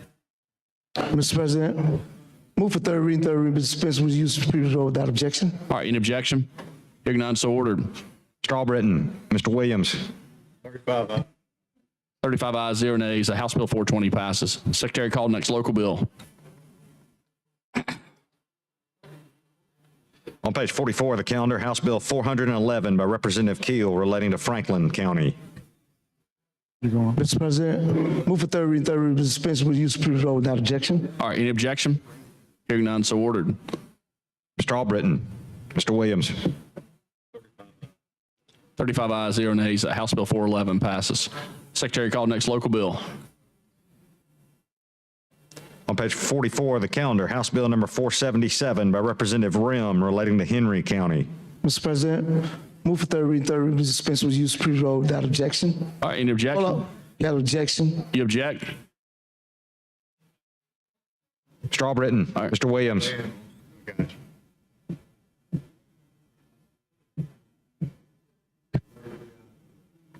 33 ayes, 0 nays. House Bill 477 passes. Secretary, call the next local bill.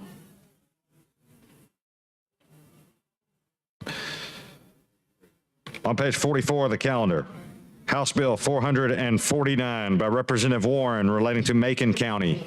Mr. President, Senator Singleton. move for third reading, dispense with use of previous rule without objection. All right, any objection? Hearing none, so ordered. Mr. Albritton, Mr. Williams. 35 ayes, 0 nays. House Bill 449 passes. Secretary, call the next local bill.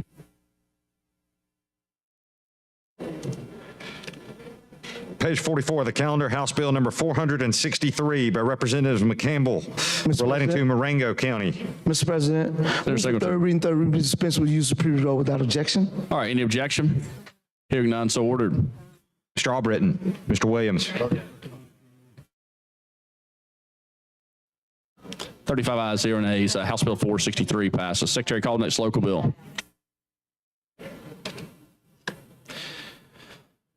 Page 45 of the calendar, House Bill number 412 by Representative Colvin relating to Marshall County. Mr. President, move for third reading, dispense with use of previous rule without objection. All right, any objection? Hearing none, so ordered. Mr. Albritton, Mr. Williams.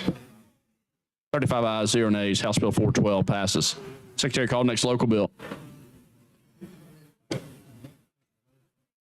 On page 45 of the calendar, House Bill number 485 by Representative Wadsworth relating to Winston County. Mr. President, move for third reading, dispense with use of previous rule without objection. Any objection to using previous roll? Seeing none, clerk call the short roll. Mr. Albritton, Mr. Williams. 35 ayes, no nays. HB 485 receives final passage.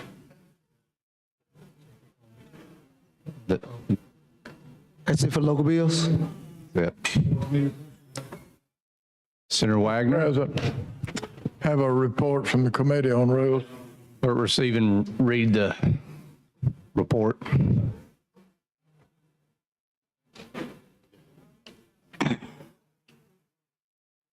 Senate Resolution 96, Special Order Calendar. Be it resolved by the Senate that the following bills, the order name shall be the Special Paramount Continuing Order of Business, taking precedence over all their matters until disposed of for the 28th legislative day only.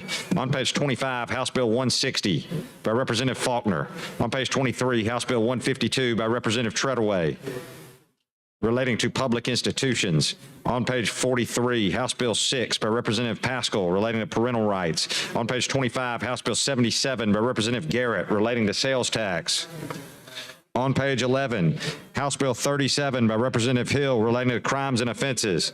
On page 20, House Bill 153 by Representative Treadaway relating to crimes and offenses. On page 35, House Bill 363 by Representative Collins relating to the Alabama School Choice and Student Opportunity Act.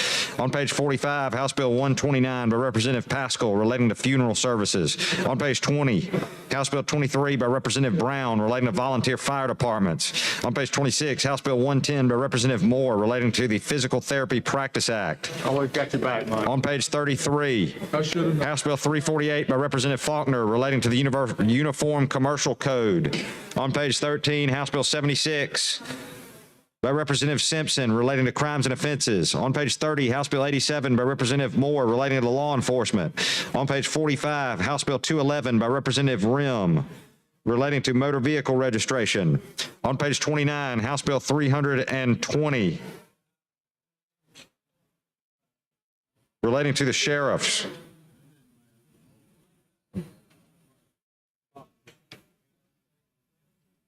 On page 42, House Bill 473 by Representative Givens relating to the surrender of infants.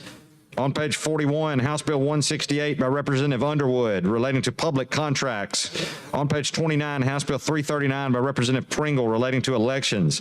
On page 38, House Bill 432 by Representative Smith relating to driver's license. On page 33, House Bill 229 by Representative England relating to sentencing. Mr. President, Senator Wagner. move adoption of the report from the Committee on Rules using the short roll. All right. Mr. President, Senator I'd Singleton. like to speak to the rules report. You're recognized. Thank you, ladies and gentlemen. Sit back and relax, get your popcorn, and take to the movies. This special order calendar here today is seems to be relatively non-controversial, but I think that we all understand that we can find some controversy in every one of them. So we'll sit back and let everybody deal with what we got. These are a lot of House bills that's gonna get out. If they don't pass today, they can pass all the way to the last day. So it doesn't matter when they get ready to go out. We have bills that we're trying to get out, and I know that there are some committees that have been meeting. We've been trying to get some bills on that we're not able to get them, such as a Child Advocate Center. Just want a little tax break for them. And while everybody else getting tax breaks around the state, and we're talking about a Child Advocate Center that needs just a little tax break, and it ain't about no money worth anything. We can't even get it on. And we're giving 60 million here, 40 million there, when people are not even at the cap. And so we're gonna just slow things down around here. I think that being that this is a deliberative body, it is time to be deliberative a little bit, just slow it down.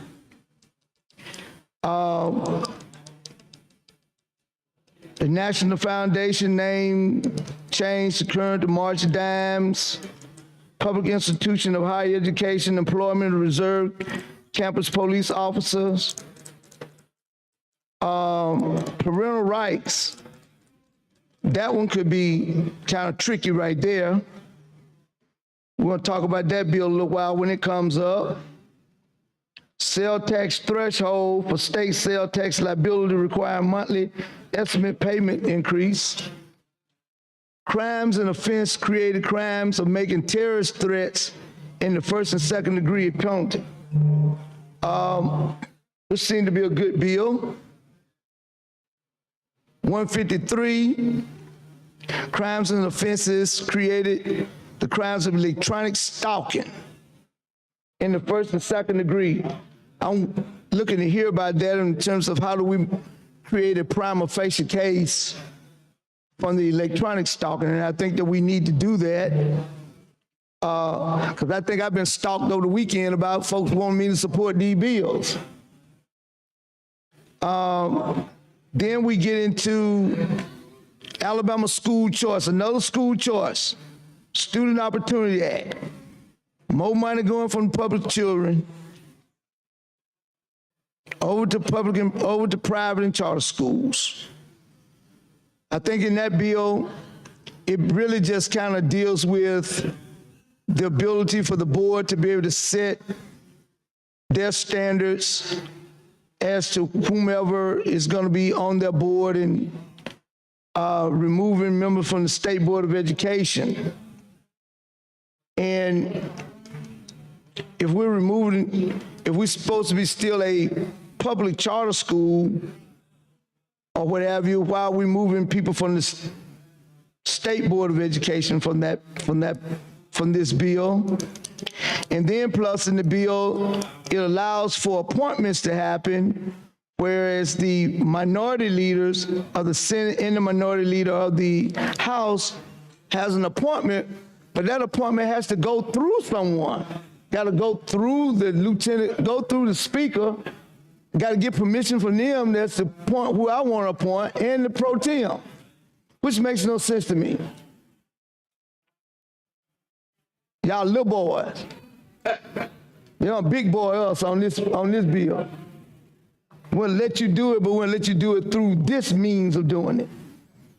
Not that you have the capacity to do it on your own.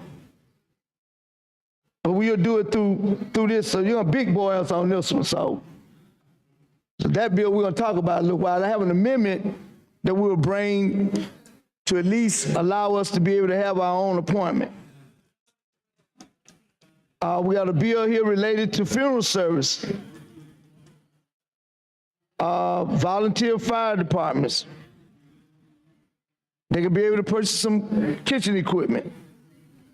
A physical therapy bill.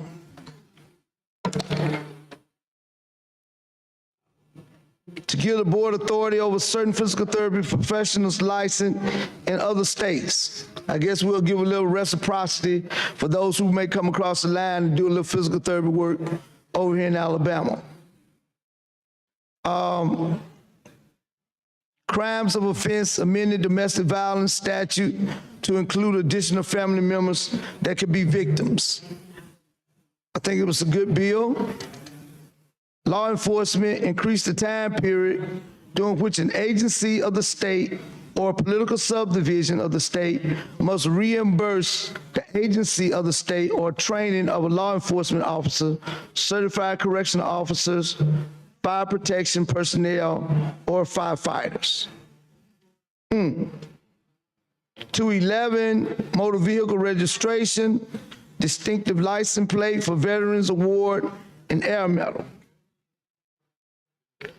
320, sheriffs changed the name of the local government pistol permit revenue loss fund. I don't know why we get up having to come turn around, pass a bill that took the money from pistol permits from the sheriffs, and then we turn around and go back in the budget and have to give them money to make up. That's hustling backwards. That's just hustling backwards. That made no sense at all in the name of passing a gun bill. I still think that that's just the craziest thing we've ever done. You might as well went on and let the people, and I was told during that debate of that gun bill that sheriffs would make more money. That other states that already had this bill, they made more money. Well, if that was the case, then why are the sheriffs down here trying to make sure that they get their just due based on the fact that we said that we would put that $5 million pot to allow them to be able to recoup the dollars that they, or some of the dollars that they are losing in pistol permit funds.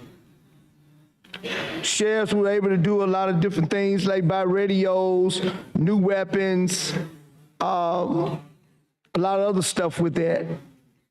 But now we want to turn around and come out of the state coffer, other taxpayers' dollars who don't own a gun or don't even care about carrying a gun. We all have to pay for that person carrying their pistol.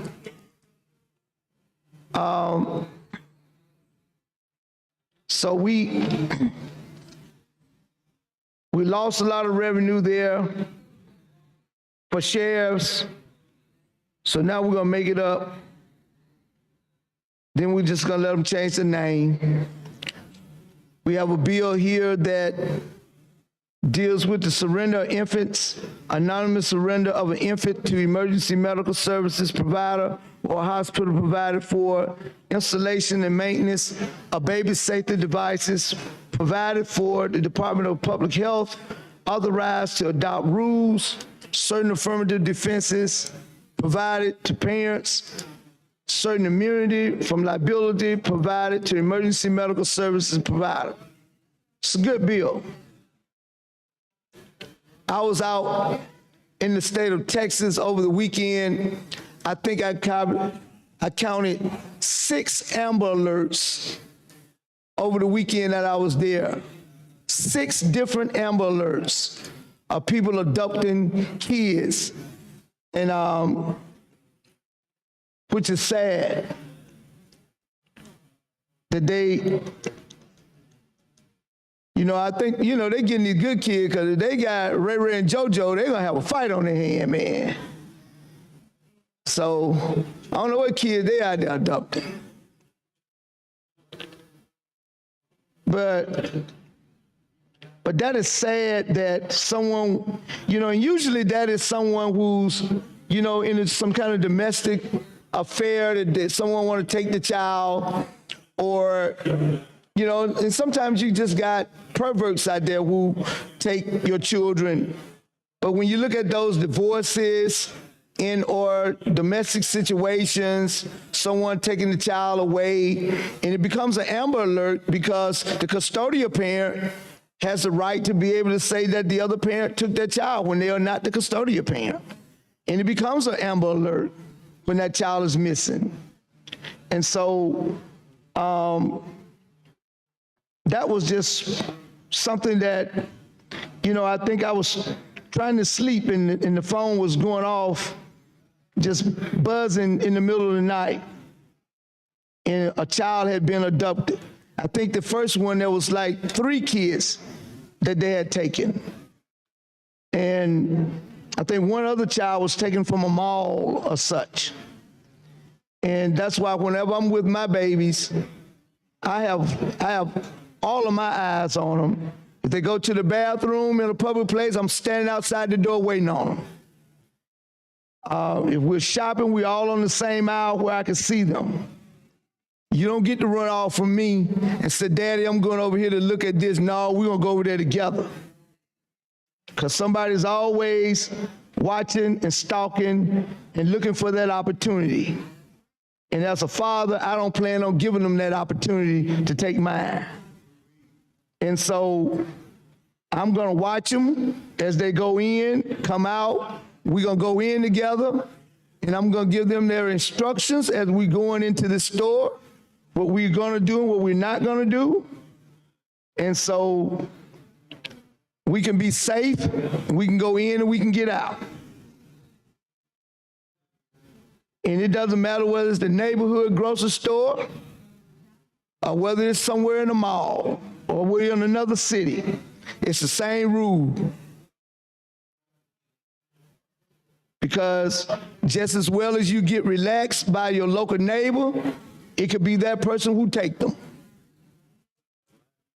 And so I don't plan on giving them an opportunity to take mine. Because I'm going to keep my eyes on them, keep my hands reach where they are. And if both of my girls are with me, they both have to go to the bathroom together. Because I don't know what's going on up in the bathroom, being that they both are females. So, but Daddy gonna be standing outside that door waiting, so they can walk out there. I look in places, see where other exit doors are, when they can snatch and run.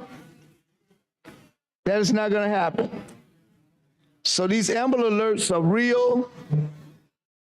I'm glad we have an Amber system that is nationwide.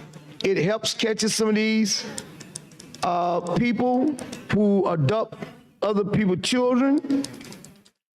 And so that looked like a good bill, 473. And it gives, you know, some immunity to parents, because there are different situations where people may surrender a child or whatever's going on. If someone find a child, if they surrender them back to the hospital or something, you know, they at least are not treated like the criminal.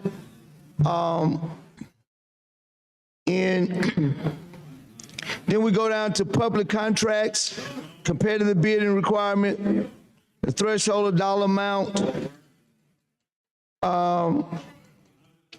This election day of a second or runoff primary election only in 2024. And I think that's based on Easter, that this election day will come 2 days after Easter. And for some reason, because it coming 2 days after Easter, we want to be able to set that election a whole nother 2 weeks, which instead of 4 weeks for the runoff, we're now looking at 6 weeks in 2024. Something else is going on with that. I don't get the gist that Easter could be the trigger. Why would Easter just be a trigger to say that you can have an election on a Tuesday after Easter? The Easter bunny will already be gone. I mean, he's not bringing no new votes around.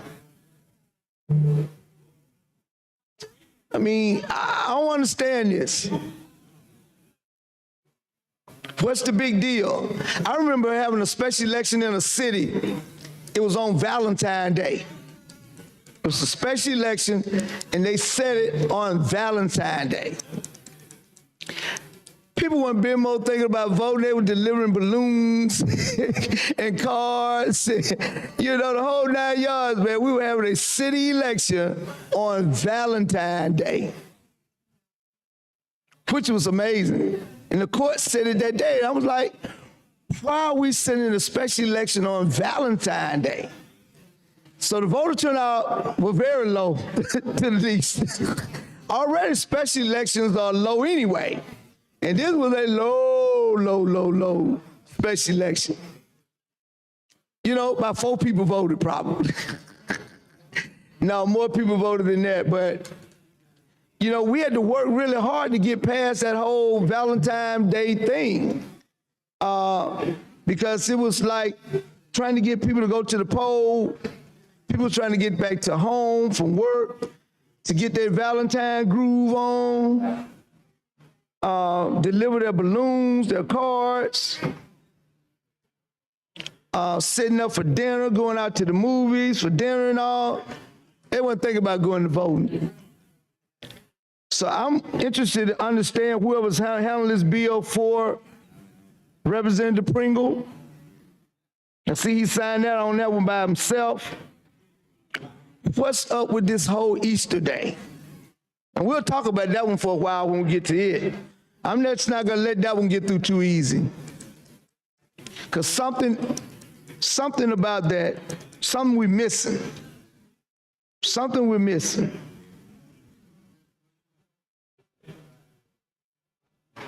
Because Easter's that Sunday, why can't we still have election that Tuesday? All right, the time's up. Thank you, Mr. President. All right, we had a motion earlier to approve the special order calendar using previous roll. Any objection to that? Hearing none, so ordered. Mr. Albritton, Mr. Williams, 35 ayes, 0 nays. The special order calendar is adopted. Secretary, call the first bill.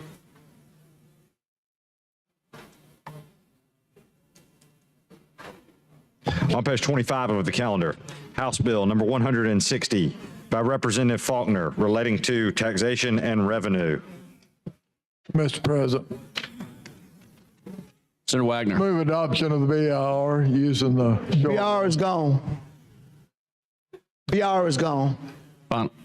All right, Senator Wagner. Okay, Mr. President. House Bill 160 is a bill requested by the State Department of Revenue. Right now, the March of Dimes on the revenue records are called the National Foundation for Infantile Paralysis.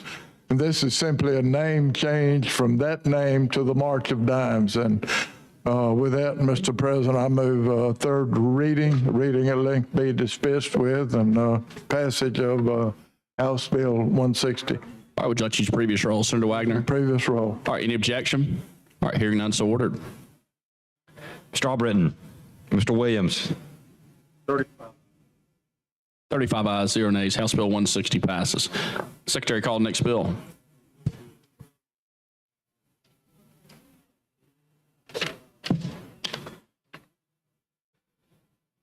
on page 23 of the calendar, House Bill number 152 by Representative Treadway relating to public institutions.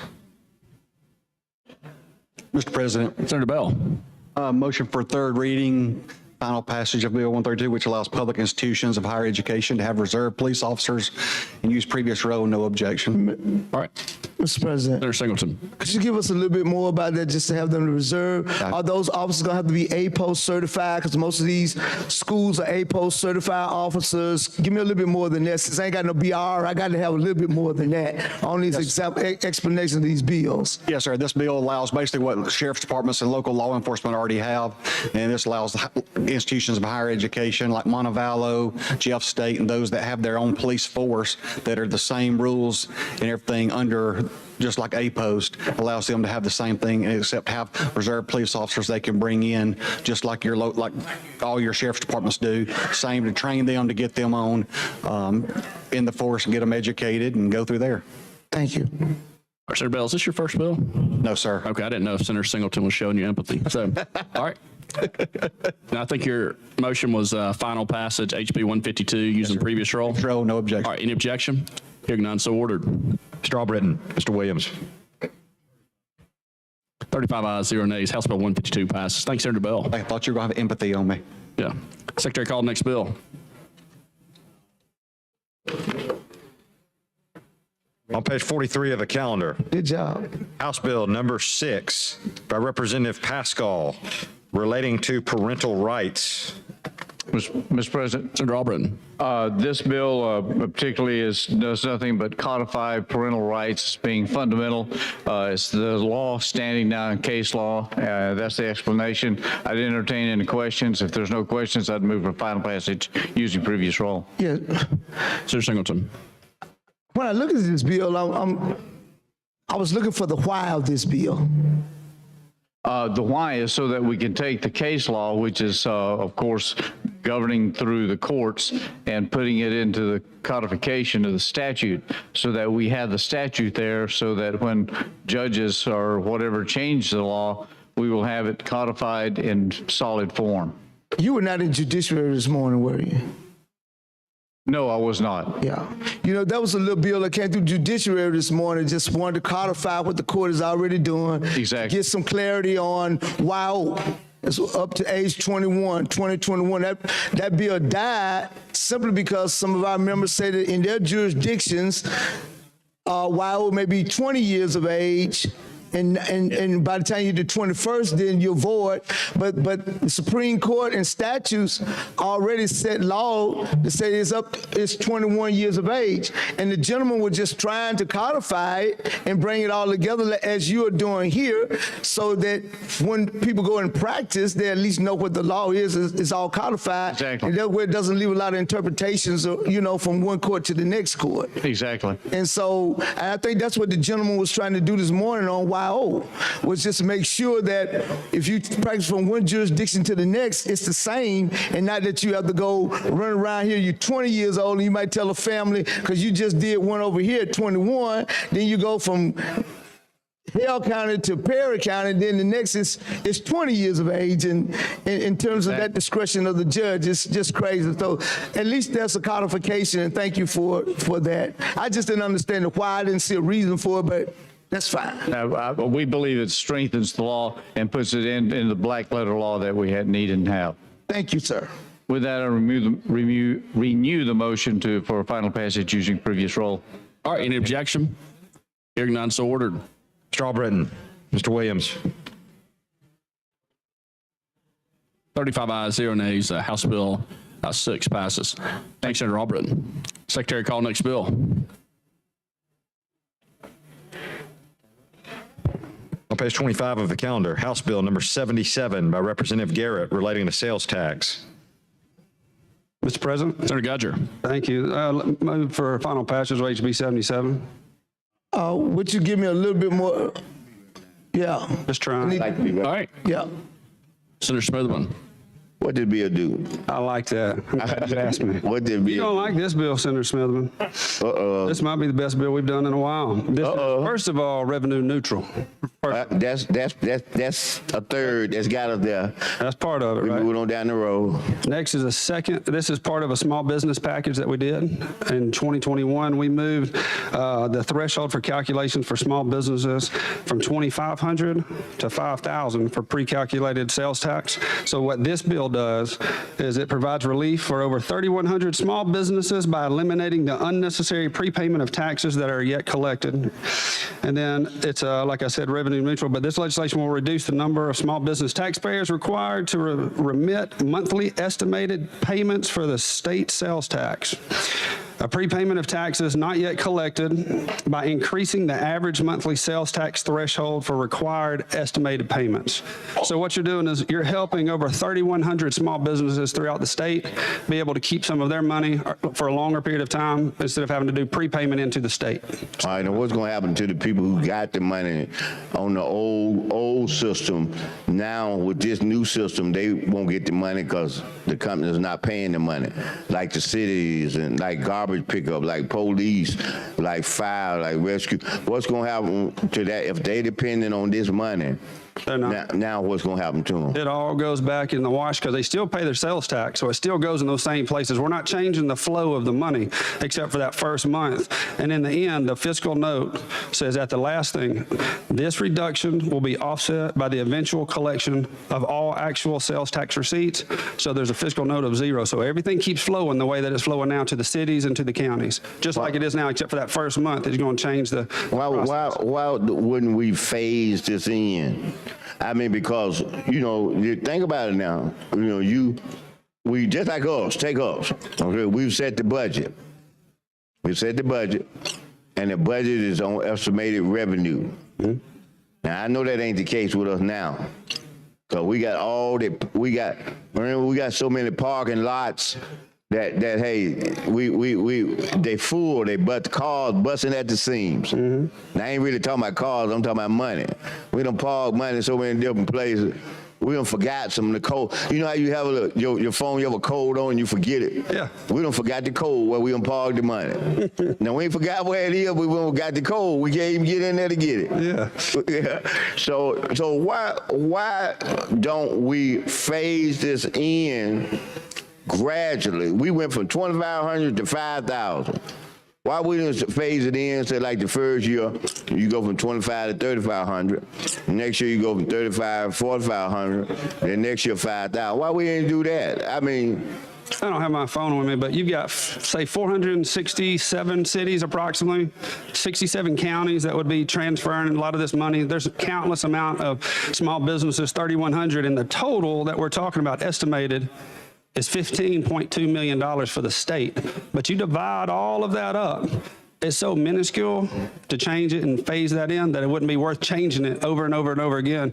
We'll do it one time and it's done. And as a small business person, this makes sense to me because I'm going to pay my sales tax every month. So if I can skip my first payment and not have to that prepayment, the next month I'm back on track. And so this is helping us do that, but it's so minuscule across the state. If you divided all of that out, it doesn't make sense to step that in. It's going to cost us more money to place that into the system than it is just to do it at one time. now you saw what you just said. I ain't talking about that part. I'm not talking about that part. But in the beginning, this is what you said. You said, well, I'm a small business person, blah, blah, blah, blah. Okay, now, let me say this. I'm a small business person, blah, blah, blah, blah. Okay, now, I also, though, represent Homewood. What's that? Birmingham. Yeah. Irondale. Hoover. Coleman. No, I wish. Come on. I wish.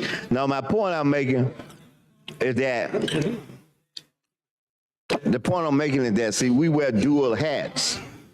You do and I do, because you could tell me about the cities you represent and the counties. Yeah. So we got to think about both sides, not just small business side. I mean, everybody, ration that hurt that help the 31 to whatever thousand, when you said businesses. 3,100. Yeah, but I want to help them, but what we going to do? Watch this right here. Now, you represent the business, okay? He represents the cities, okay, and counties. Okay. Now, I'm standing just like this right now before we pass this bill.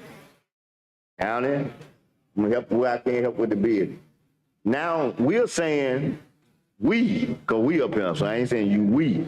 Now we're saying, remember you the business now. Remember we were saying, I want to see what I can do to help you business, okay? That's the city back there. What's facing the city? My back. See how I'm turning my back on the city because I want to do this and for that.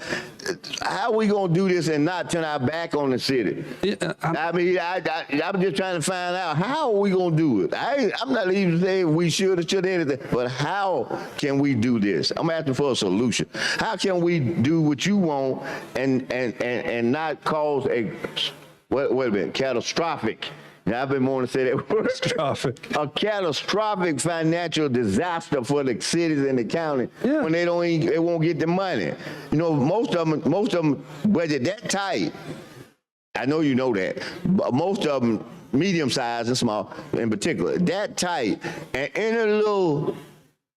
Then they missing them payment somewhere, or still the people getting paid on the 31st. They got to wait till the 2nd of June, and that kind of thing. Now, how are we going? And think about we helping this business person, but all these citizens now, no garbage pickup. You know, the ambulance come, it's gonna be an hour and a half late. On the last leg, fire, instead of stop putting the fire out, they keep the fire from spreading, but the house burn up. Yeah. See what I'm saying now? So how are we taking money from them? No, not really. I mean, well, I expect it back. I agree with what you said. We are not giving it to them. Let me say it that way. I'm going to change the words around. For 30 days.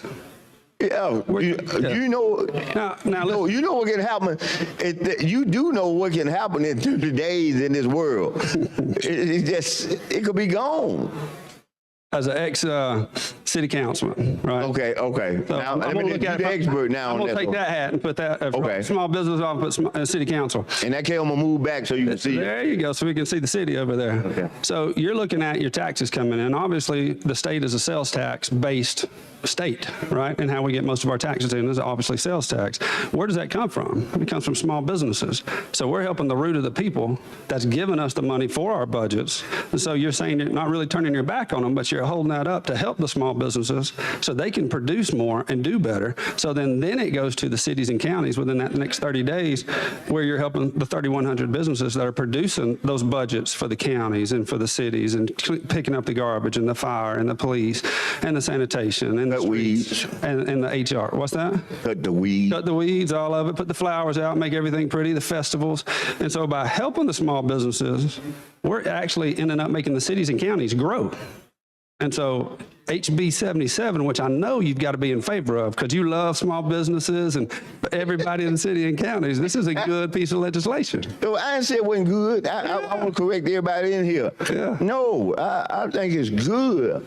But I think it's bad what's happening to the city. Oh. Now, I mean, I don't know how, because think about it. I tell you what then, what about this? What about if the amount is reduced, not phase in, because you said it's a waste, just reduce it so it won't be such a hard impact on the cities and counties. If you divided all this out, it's so minuscule for the cities and counties and their budgets, it's not going to matter. I mean, it's so small, it's not going to matter.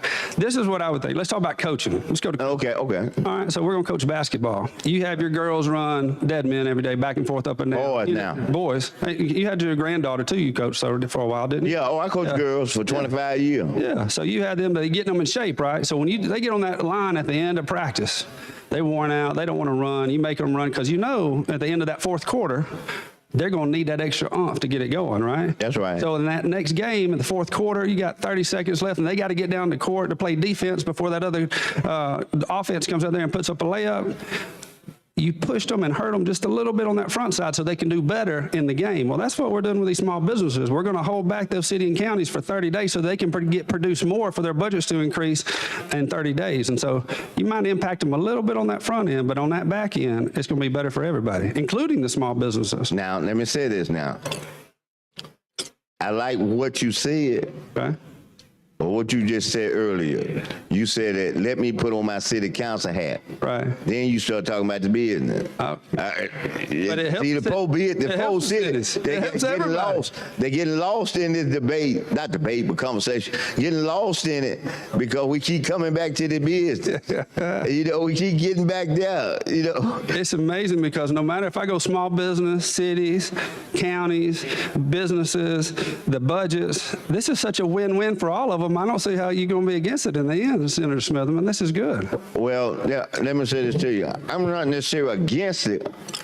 Well, you remember, you know, every so often I'm gonna keep saying this. This will be repetitive. I know that. I'm gonna admit that. But here we go. Airplane, business. The main plane is the business. Yeah. On the sides is the county over here and the cities. These plane wings are just tearing up the cities and counties. Well, we going straight for the business. Yeah. Now that's what I'm trying to figure out. How can we not destroy the over here with the wings and still accomplish what the business want?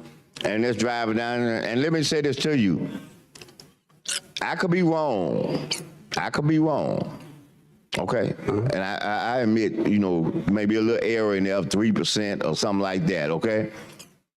But the last time I checked, I got a 100% voting record with business.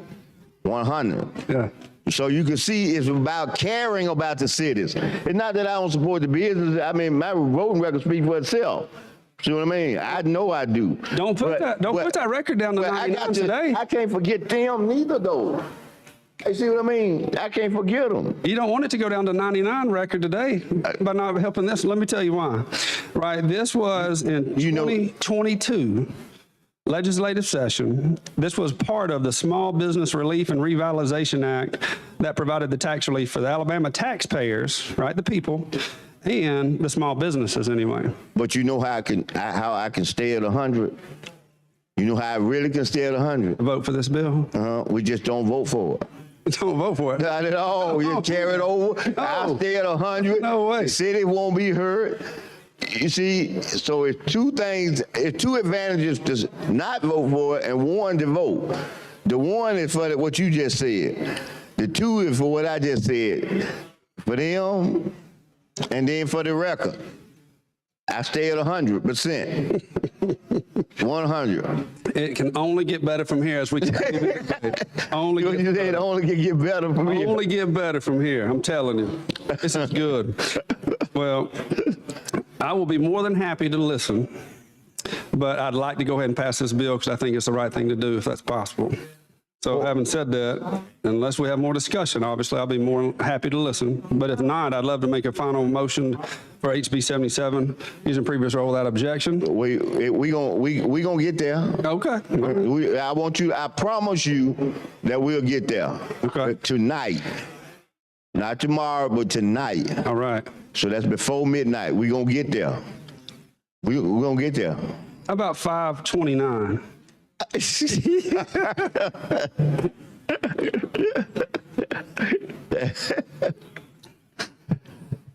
What else do you want to know? Well, that's it. I mean, I want, you know, I tell you what, I know what I need to know for real. Do you have a fiscal note over there? Mm-hmm. I do. Could I? I'm bringing it to you. They say.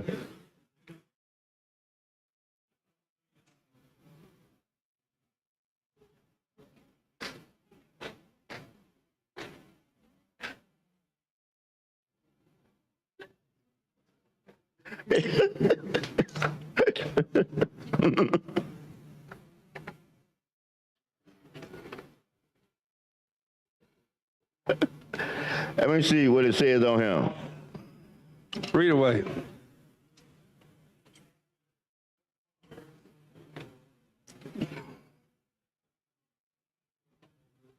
So, but look at this. Look at this. It says,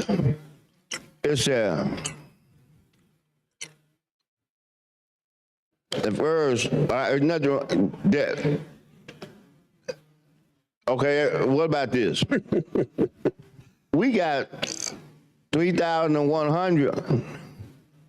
Small businesses. They won't make no monthly payment. They, I didn't say at the end they wouldn't pay it, but they don't make no monthly payment though. they'll make, So I mean, that's 12 whole months. So we telling the city that they won't get no money until the last 12 months. no, that's not it. You That's know not what's it. gonna happen, don't you? Within 30 days, they get that money. The lights They gonna just be hold out in up. the city. You ever been in a city where them outdoor lights don't be on? Yeah, then they go off. Then everybody try to get smart and put a little time on there, make them come on about midnight. You ride around total darkness. You know, that's what's gonna happen right here. Little cities just gonna be blacked out. I don't think so. I don't think that's the right way of looking at that. I think that's for 3,100 small businesses will be pushed back 30 days. But look at that last line on that fiscal note, very last line, where it says starts with however. Let me Very see. last line. Read that last line. I would just will be offset by eventually the collection of What, y'all say that again? It's Yeah. gonna be what? It's going to be offset? I heard you say it. I'm gonna I read heard it. you say it. I'm gonna read it. Yeah. However, this reduction will be offset by guess what? But what? Eventually getting it. 30 But see, we ain't gonna have it. 30 days. There's no- Eventually, there's no- right here. There's no 12 months. The stars out of that, this is eventually.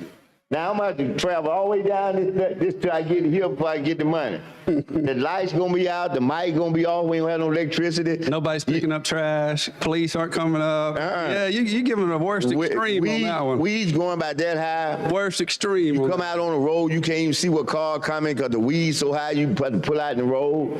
Then you get the front of your car hit. And all that's gonna be happening to these people. Oh, you know that. It's gonna be them animals I was talking about. Gonna be jumping out them weeds at people and stuff like that. Little children riding bicycles down the road. big old rat chasing behind them. And then they gonna think about what we did. They gonna say, we don't have the money. So how are we gonna correct that problem? Is that what's going to happen if we don't pass this bill? Is that what you're thinking? If we pass this bill? If we pass it, it'll be some of them that will be growed all up. Stop, the sign of direction tell you this is the city. The weeds be up so high you can't hardly see it in there. Think about 12 months. Oh, and the summer. The summer coming too when it Weeds grow. rain and weeds gonna grow so tall. You see what I mean? So how? I'm visualizing everything you just said in my head anyway. That's what it is. Oh, you put on that city council hat. But hey, I can see it on the city council hat, but that's not going to happen, see? 77, well, they should be 77 passing. They've got weed eaters out, the sun is shining, there's no there's animal control everywhere. There's no big rats like you just said. Everybody's doing good. Police shows up, fire shows up. But guess what's gonna happen? What's going to happen? They're gonna have them pretty weed eaters. But they had to wait a year before they could buy. The weeds gonna be so tall, and then they ain't gonna have no gas money to put in the weed eater. They're going to have those hand clippers out there. Is that what Yeah, they gonna have to have that. Yeah, they gonna have to have a little hand clipper. You remember them? Yeah, exactly. Your arms with an RPM. Those shoulders will be up. Oh man, you talking about your being so? Golly. Tough. Oh yeah. Yeah. And then you get tired, so you just start cutting them, trying to get through. Yeah. Oh yeah. I've been there before. Well, so this is a house bill. This is. Oh, this getting ready to come to law. It had to start. Yeah, it had to start in the house. This is the law in a few minutes. That's it. What does it say at the end? How long gotta wait? We have to wait before it becomes law? Like 3 months or first of the year or immediately or what? It shall be effective October 1st, 2023, following the passage and approval by the governor, or otherwise it becomes law then, October 1st. So we put an amendment on it and tell the cities to store up their little monies right now? Because So you need to get your weed eaters? I put another section in there. Please store your money up because you won't get it. You won't get your weed eaters. And they're gonna have to wait from October to December. Can we put a weed eater section in there? Is that what you want to do? Then we may have to extend the full faith and credit of the state for them so they can go get it on credit. But they ain't gonna have the money. They're gonna have to get it on credit. So but you see what I'm saying though, don't you? It really, that's going. That might happen. It might happen. You don't think so? I don't think that'll happen. Yeah, it gonna happen. It ain't gonna happen. Would you bet your life on it? We pretty much would. Everything. I don't want you to do that though. Yeah, I don't want to. You're a fine person. You're a fine person. I want you to bet your life on it. 99%. I'm good on this one anyway. All right. Well, since you said you good on it, I'm gonna yield back to you, and I'm gonna have full faith and credit that what you said gonna happen. Senator, it's always fun to dialogue with you, sir. Same here, my friend. All right, my friend. At this point, Mr. President, that's all right. Mr. President, I'd like to go ahead and make final motion for HB 77 using previous rule without objection. All right, any objection? Hearing none, so ordered. Mr. Albritton. Mr. Williams. 35 ayes, 0 nays. House Bill 77 passes. Thanks, Senator Gudger. Thank you, Mr. President. Thank you, Senator Smithman. Yeah, thank you, All Senator. right, Secretary, call next bill.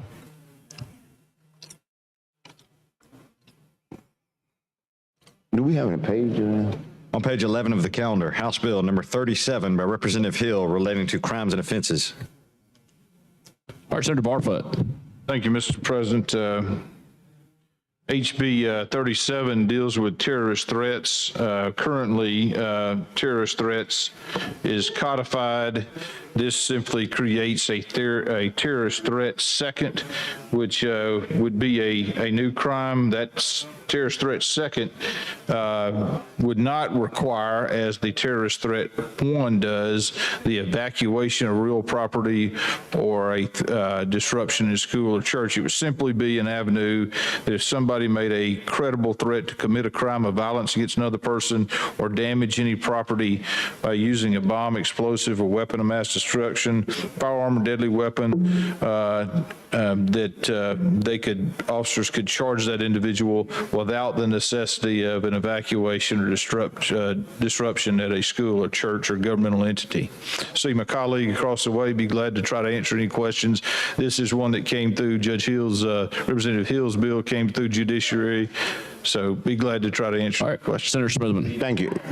First thing I want to say is that why do we have the very first thing that you read off in there?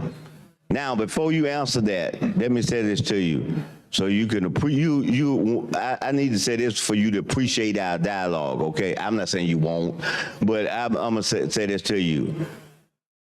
Prior to you coming here, as a senator, some of these colleagues in here who was here, they helped me pass one of the, if not the first, terrorist threat bill. The ones that talking about the bombing and evacuation, I was the one who sponsored that bill. So I had to tell you in fact, I represent, among areas that I represent the Jewish synagogue, all that off of Montclair Road, all of that. So all these are my constituents. I just want to say that what my interest was in that. Now, having said that, I can understand why we got that first one. That's according to what you just read, and you may have read the short version. You know how you can explain. But, and I'm not quoting you, it's just quoting what I thought I heard, is that if someone makes a threat to an individual, yet we gonna call that a terrorist threat. I know the other ones you read, 2, 3, 4, 5, and 6. Because I sponsored the bill prior then, I know the necessity of those, okay? I understand that fully. But the first one, just because somebody threatened somebody else and that makes them a terrorist, I don't agree with that. They're 2 feet getting mad and they said, look, I'm gonna take you out, Then all of a sudden, magistrate gonna charge them with being a terrorist. Think about that now. That's what it's saying. That ain't that for real. I'm on the real side now. That's too light to throw a heavyweight charge like that at somebody because they just threaten a person. That's no different than 2 folk getting arguing. So the terrorist threat. I'm talking the first one now. Yeah, the first one. That is existing law. I'm talking that you threaten an individual. I believe that is the same as existing law. That doesn't change. We shouldn't. Just threaten an individual. I'm not talking about threatening to blow up somebody in this place and one person in it, or blow up somebody at their office or something like that. But somebody walk up to you individually and tell you that, these are words, remember I told you now, I live in the hood, okay? I live in the hood. That's where I live. So the gateway to the hood. Now you go where I live, then there's the hood. Okay. So like, I hear this all the time at the service station and anywhere else. The phrase, you know, if you don't stop talking to me, I'm gonna take you out. That's a terrorist threat according to this bill. That person I can't talk about what's on people inside their head. You know how we can't talk about the mental impression of people. But my being around these people and seeing them for a period of time, they're not making a terrorist threat. They're making a threat that they're gonna fight you or whatever it is. Even though now that we've given people permission to carry guns. Yeah, so that the threat might be a gun, you know, if somebody threatened you. But that's not terrorists. no, I agree with you. That's not terrorist because what you just described, I think under current law would be a harassment, a threat to harass, intimidate, annoy, or alarm, I believe would fall under that harassment. So this is, let me read from the bill specifically rather than a short summary. Okay. A person commits the crime of making a terrorist threat in the first degree when he or she, based on an objective evaluation, credibly threatens to commit a crime of violence against a person or to damage any property by use of a bomb, explosive, weapon of mass destruction, firearm, deadly weapon, or other mechanism, and any of the following occur. So it has to be a threat against a person or property for terrorist threat first. And that threat has to be with that list of bomb, explosion, so forth. So it just can't be, you know. Oh, I got you. And then I got you. And then for that terrorist threat first, the threat causes the evacuation of any real property, for instance, like a school. The threat causes the disruption of a school, church, or government entity. The threat is with the intent to retaliate against the victim because of his or her involvement or participation in any of the following, and then there is a list under current law. So 13A 1042 is prescribed in this bill, which what we just described, terrorist threat first degree, was a Class C felony, existing law. 13A 10242 would be terrorist threat in the second degree. And let me tell you what the difference is that new terrorist threat in the second degree would not have a part of the elements that there had to be an evacuation from any real property or a threat that causes disruption. And so the difference there is that, for instance, somebody were to call in on a Saturday to a school and say, on Monday, I'm going to have a bomb at this school. Well, that doesn't meet the terrorist threat that we have, the definition of terrorism under Alabama current law, because that's on a Saturday. There's nobody that's leaving the school. And so this is in anticipation, and by the way, a terrorist threat in the second degree is a misdemeanor. But so it is to capture those folks who are making those terrorist threats, but there is not an evacuation of real property or the disruption. I see what you're saying now. In other words, you know, trying to put fear in that, I said I was going to do it Saturday. Right. But you don't know if I done snuck over there and put a little bomb in there laying around to Monday, you know, because I said I going to do it Saturday. Right. And then you sitting around thinking everything all right because it's Monday. And they done eased over there and dropped a little bomb in there. And now all of a sudden you got people that could be hurt. That's right. So on the flip side that you're saying that those people have to react to that threat, or it'd be a terrorist threat first. And so you're saying that those are the things that you're trying to capture.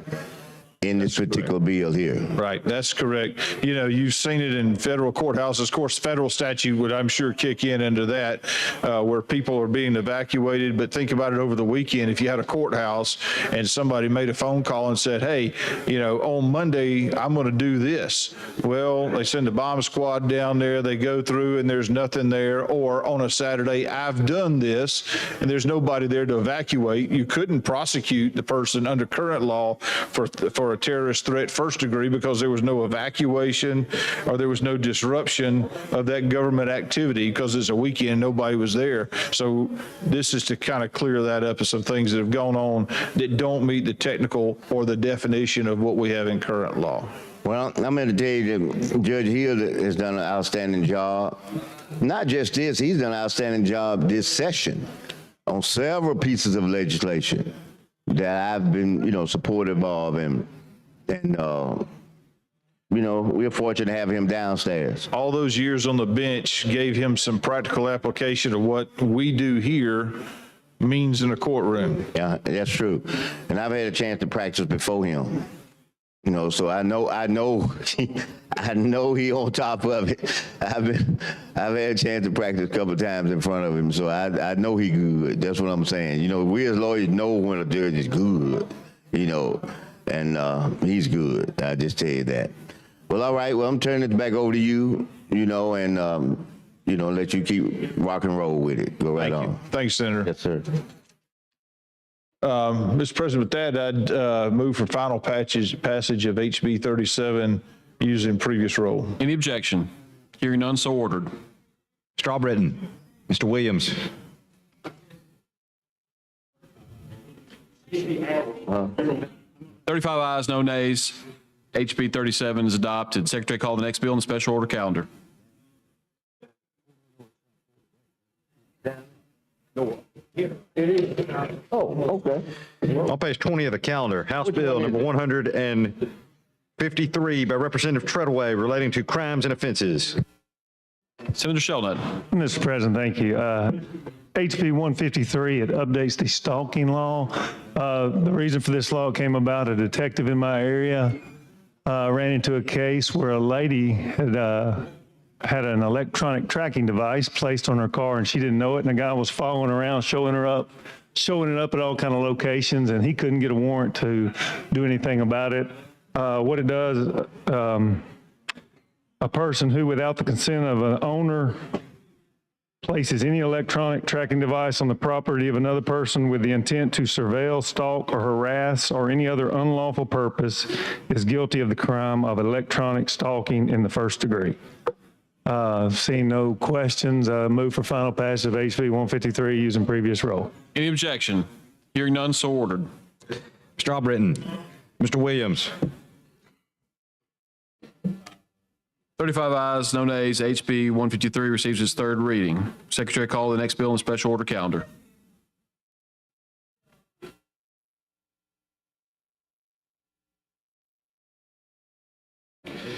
On page 35 of the calendar, House Bill 363 by Representative Collins relating to the School Choice and Student Opportunity Act. Senator Barfoot.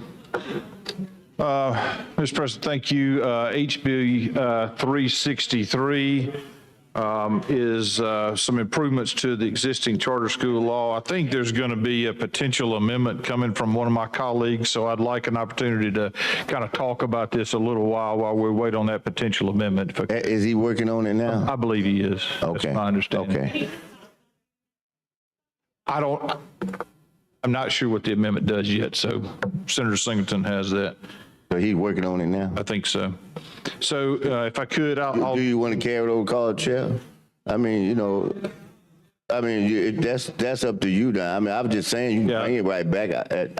I said, you know, I want you to know I'm standing here, and you can bring it back when you get ready, as far as I'm concerned. So you ain't got not worry about the bill. It's just that otherwise, there he come. He coming. Okay. He coming. I figured if we talked long enough, he would come. All right, well, let me move out your. He's out of breath. He was running. I'm a sprinter. Senator Singleton, recognized. Thank you, Mr. Chair, Mr. President. I've been talking to some of the members of this bill about the appointment. And this bill gives the appointment to the minority leaders, but it's through someone else. And as I use the word, I won't be big boy. You won't say that, You know, huh? I didn't hear you, I'm sorry. I don't want to be big boyed Oh, about my appointment. And so if you will give me an appointment, I just want my appointment.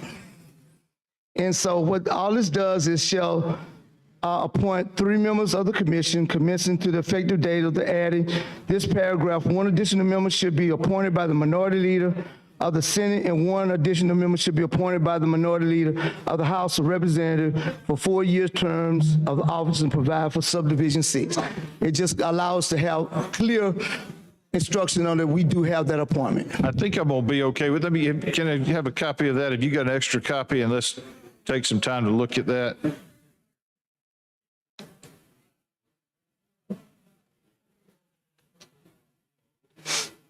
And I just spoke with folks in the hallway with the Charter School Commission.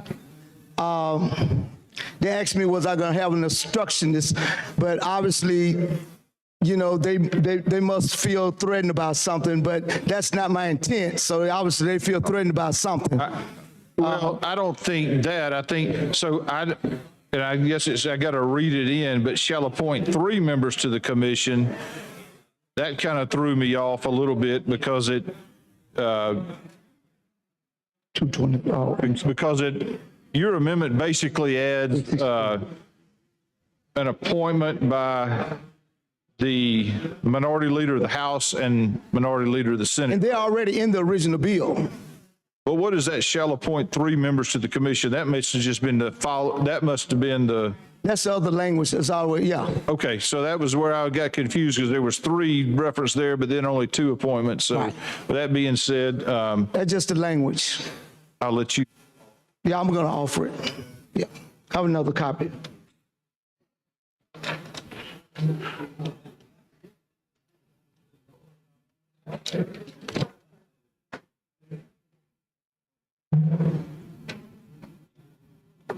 Amendment 2, House Bill 363 is engrossed by Senator Singleton.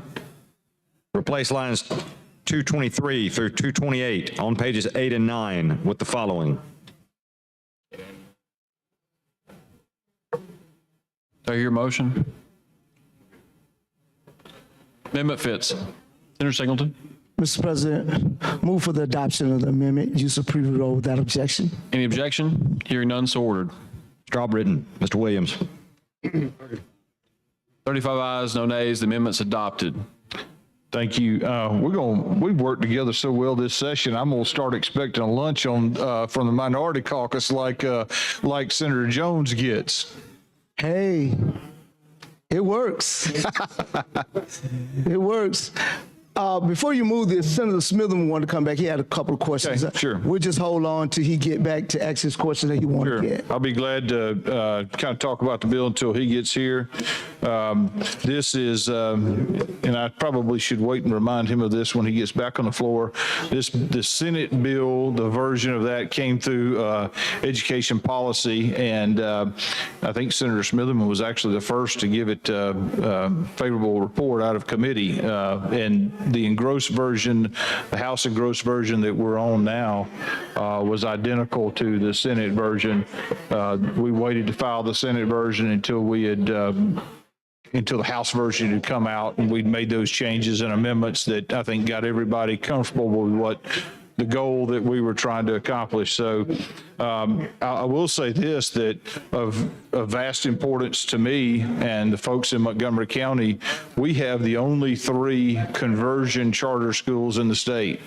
And somebody was asking me earlier today, well, what's a conversion charter? And I said, you know, the 3 schools that now are under the umbrella of the Montgomery Public Schools system, because they are conversions, they took the same kids in the same building and, changed the teaching. Some of the teachers are not there that were there. Some of them, they obviously had an opportunity to reapply to it. They're under the umbrella of the Montgomery Public School System. And so those kids are really starting to excel. There are 2 elementary schools as well as a junior high. Maybe it's called a middle school now. When I was a kid, it was elementary, junior high, and high school, so I still refer to it as a junior high. But one elementary school, now this is their second year, and they've shown vast improvements over the first year and then over the year before. And I think, that is a potential saving grace for Montgomery, at least. It may not work everywhere, but it is a benefit to Montgomery, to the kids that are in those schools. And by the way, those kids in those schools, the first elementary school, I believe, was at the bottom of scoring matrix in anything across the state. So it's not like they were cherry picked and we're already doing well. It's an opportunity in those conversions to take kids who were not learning to their potential and trying to move the needle. So I think that's going to be very successful. So I'm a big proponent of those conversions. Again, continue to be on the conversions under the umbrella of the Montgomery Public School System. Okay. We did put that provision into that whole charter school act that you could have conversions. I just don't, number one, I don't think it's the end all solution, but at the end of the day, I think we're giving them a lot more flexibility than what we would give a public school, which is crazy to me. If you want a school to be successful, let's give them all the same thing. Let them all be successful. Because if that works there, how come it can't work in the next building under the same public school system? If the public school system and the conversion can make charter within them work based on the flexibility that you're giving them to do this, if you gave them the same thing, they can have all the schools working that way.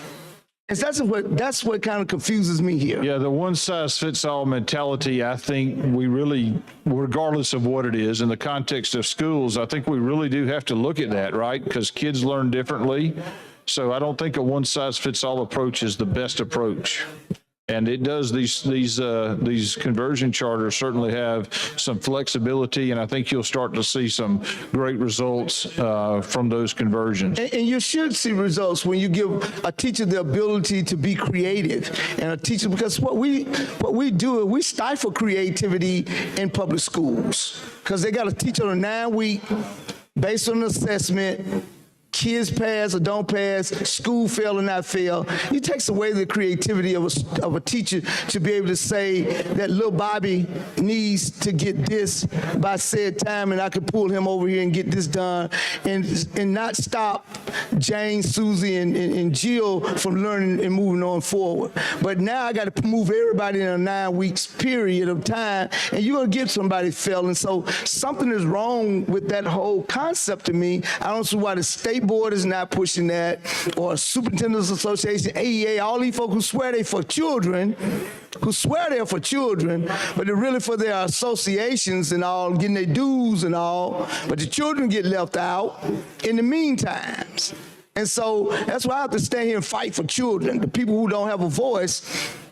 And so that's why we just need to make sure that they are represented, and that there should not be a difference in what public school children get in terms of their ability to learn and what a conversion charter school or charter school gets. We can't control what private school does because we have no authority over those private schools, but a public conversion school or charter school that comes under the state laws, or public school itself, why don't they all have the same? We keep jumping from one thing to the next, something new, as if that new thing is the end all.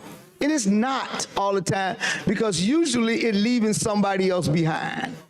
And until we can address education holistically, to allow all of these children to get the same thing that we're sitting up right here, I'm not going to be satisfied until that happens. We can move AAA to move kids, to let them go wherever they want to go. But if these kids had what But you're talking about in your conversion charter, if they could just get what they getting here in public schools and to be able to help their teaching units to make sure that they're getting all the things that they need, all of these kids are brilliant. They can learn. They can learn. It's interesting. So Pike Road is not a charter school, but one of the things that they were doing that I thought was pretty interesting is that on, day 20, and you learn, whatever math equations that you're learning or whatever, if Bobby had learned that on day 10, he's not just sitting there twiddling his thumbs. He's continuing to move on, and they're continuing to teach Bobby things past that.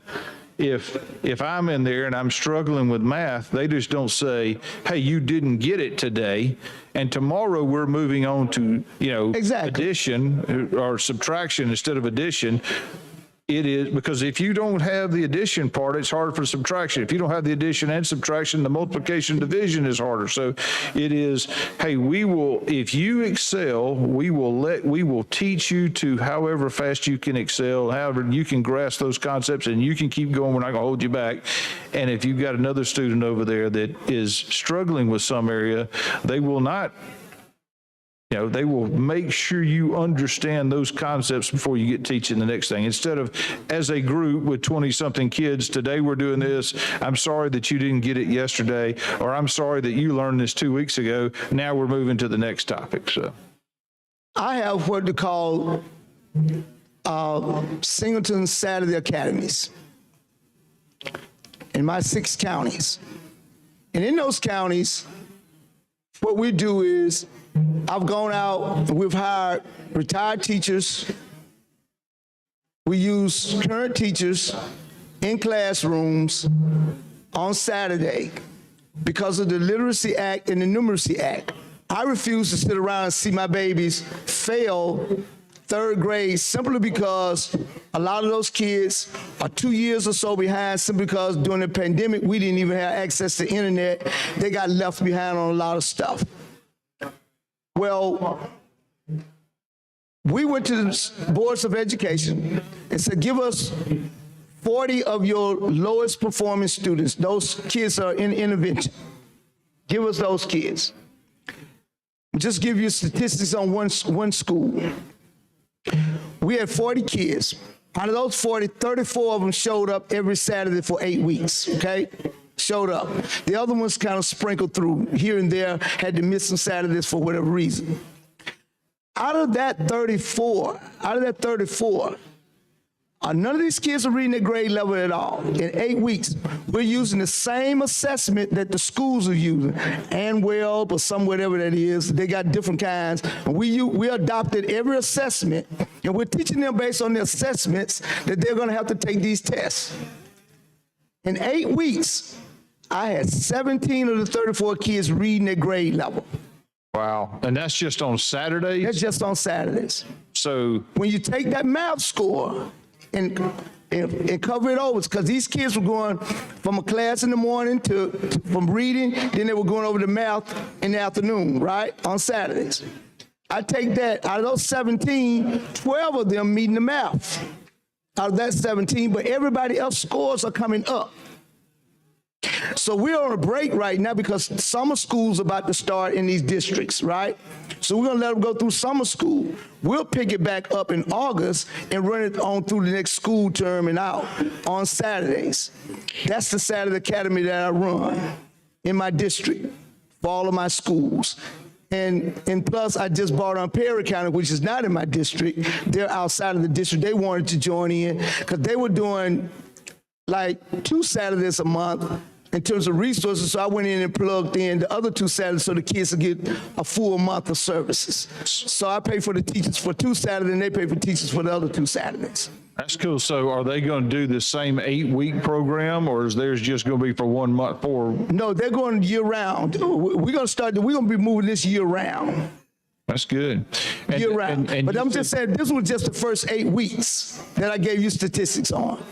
And to have out of 40, you said you had 34 show up, so that's 85% of those who were in need to show up. So 85%, that's a pretty high. I mean, that attendance on Saturdays when they could be doing other things, Exactly. I think, meant that those parents, guardians, who's ever, with those kids, either made them go or the kids wanted to go or a combination of both, right? And my goal is to try to raise enough money to find money to be able to hire me a social worker so that I could do a full wraparound services so I could deal with why those other kids were missing. There's something going on in the household, what we can do to help the parent get the child there, because we're providing transportation. The school boards are working with us to help us give us transportation because they're all on board working with us because we're helping their children. And this is a free program for them. We're not, they're getting a free program. They're helping their children. They're also giving us the buildings to be able to utilize on their campuses. Right. And so it works. That's a little bit of intervention. It works for that child that they were going to flunk, or they said that can't read and needed some intervention. They were saying that they couldn't do it, and now with just a little help, they were able to get it. Because now they ain't rushed on that 9-week schedule. Like you were saying, those kids will say, you may not get division today, but we can work with you to get you to that point to where we can get division done, or we can get over here and get multiplication. And we used to call it timetables, And so sometimes that's all it takes. And so, I refuse to see the children in my district just fail. Might not be able to help them all, but we're going to darn sure reach out to as many of them as we possibly can that want to make sure that they are to where they need to be. So what county was that initially you started it? Hale. Hale County. So now Hale, you've expanded Green, Perry. Sumter, Perry. We're kicking off in Marengo, and we got to get into Choctaw. Singleton Saturday Academy. Well, it's called the Singleton,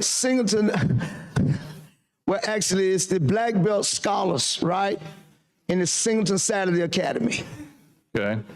Well, that sounds like great turnout and sounds like you've been productive so far. So maybe we expand that into Montgomery and some other. Well, I'm trying to see how can I scale it. As we go through, and we're putting it together where we can get real data, and now, trying to go out and purchase tablets and all the other equipment that we need, for children to be able to utilize so we can be able to scale it to the level that we want. Also this summer, I'll be starting a coding academy, teaching kids to code. And that's adults and children to code. So far, that's over my head. I understand. Are you teaching the coding? I'm not teaching anything. I'm just trying to provide the mechanism for them to do so. Yeah. I want to learn coding myself because every app on your phone is a code. Yeah. Somebody had to do it. That's true, and those folks are really fast. That are like, for instance, at Apple. I mean, for instance, there's a bill out there with dealing with child pornography and a filter, and it's my understanding that within a matter of a day at the most, that they can put code in that when this phone is activated in Alabama, that the filter is automatically turned on. That's amazing. Well, the engineers said it can't be done that easy. I guess engineers are like lawyers. One says it is and one says it isn't. Exactly. I think there's some other engineers that say it could, but there's our resident engineer over there that. He was grunting to say he ain't like no lawyer. That's what it is. That's what he was grunting about. Hey, his wife is soon to be. She's in law school. He better not say he doesn't like lawyers.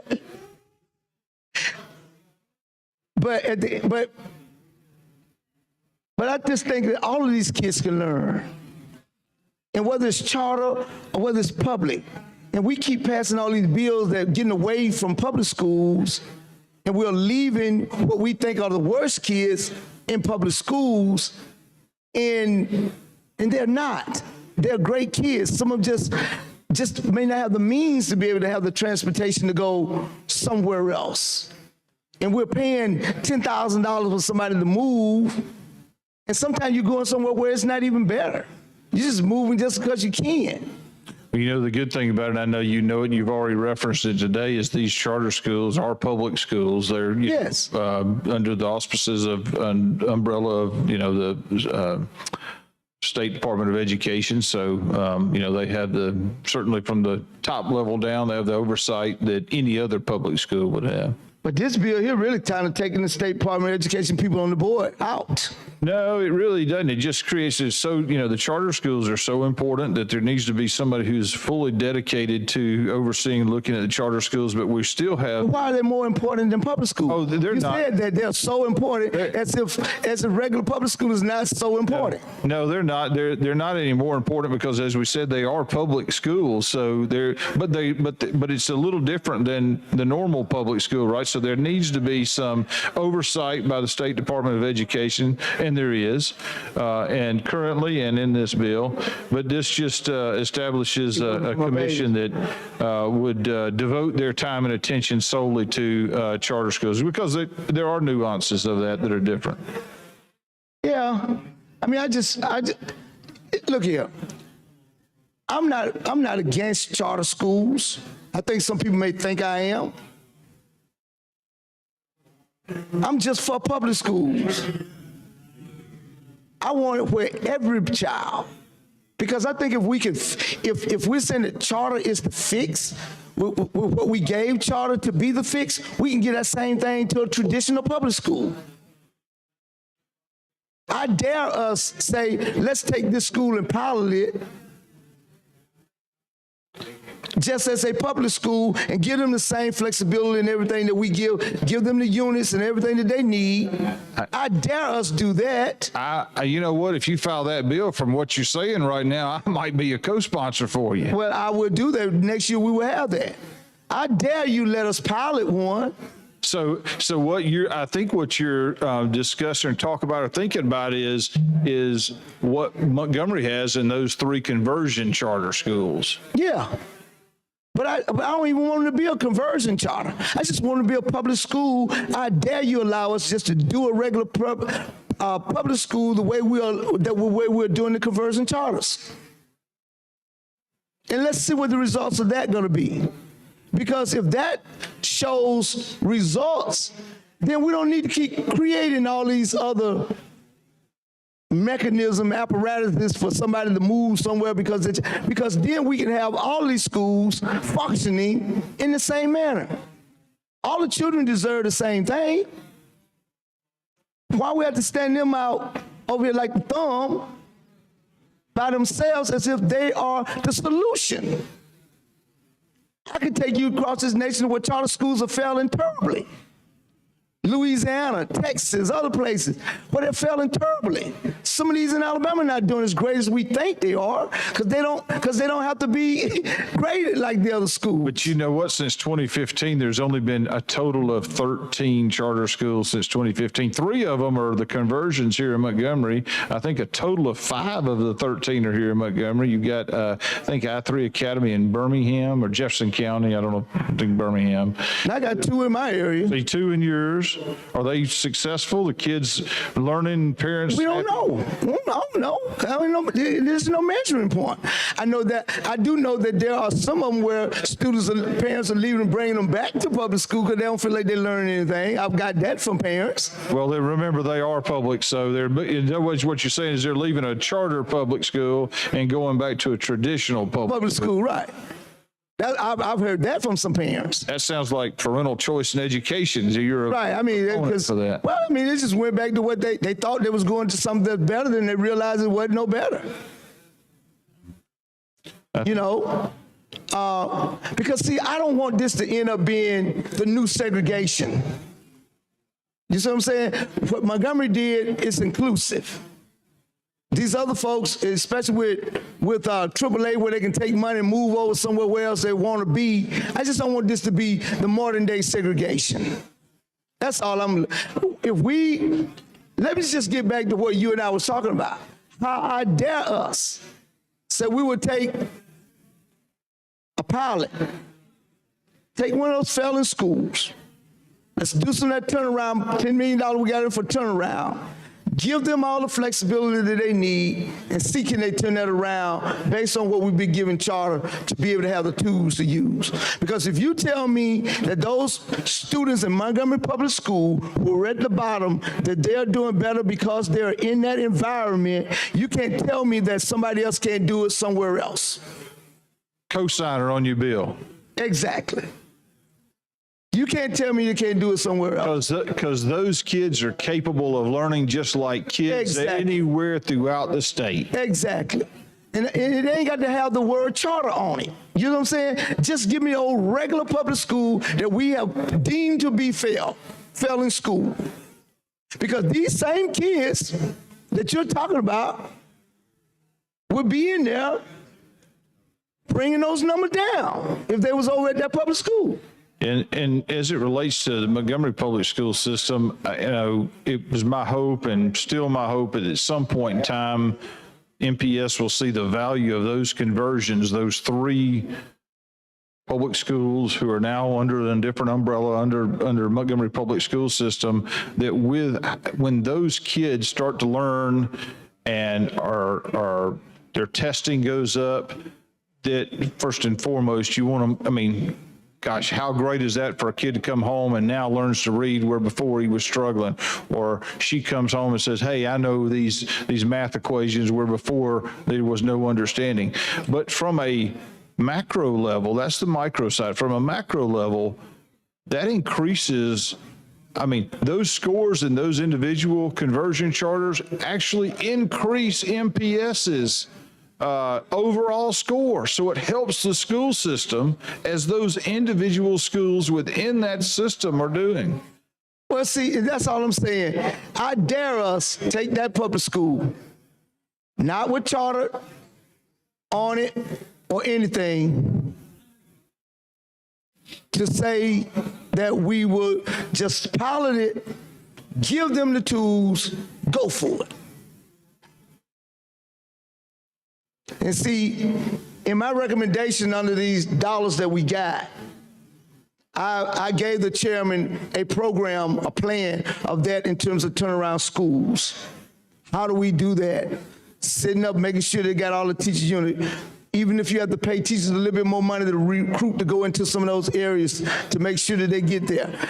More professional development for teachers and all, get them all students, give them everything that they need. That flexibility that they need. That's why I work with Senator Chastain so hard on the AAA to make sure flexibility was in that.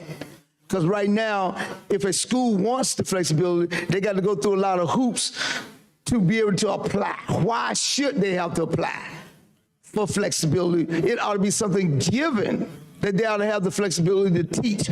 Because I think you take away the creativity of a teacher when you're putting them in a box to say that you got to do something within 9 weeks.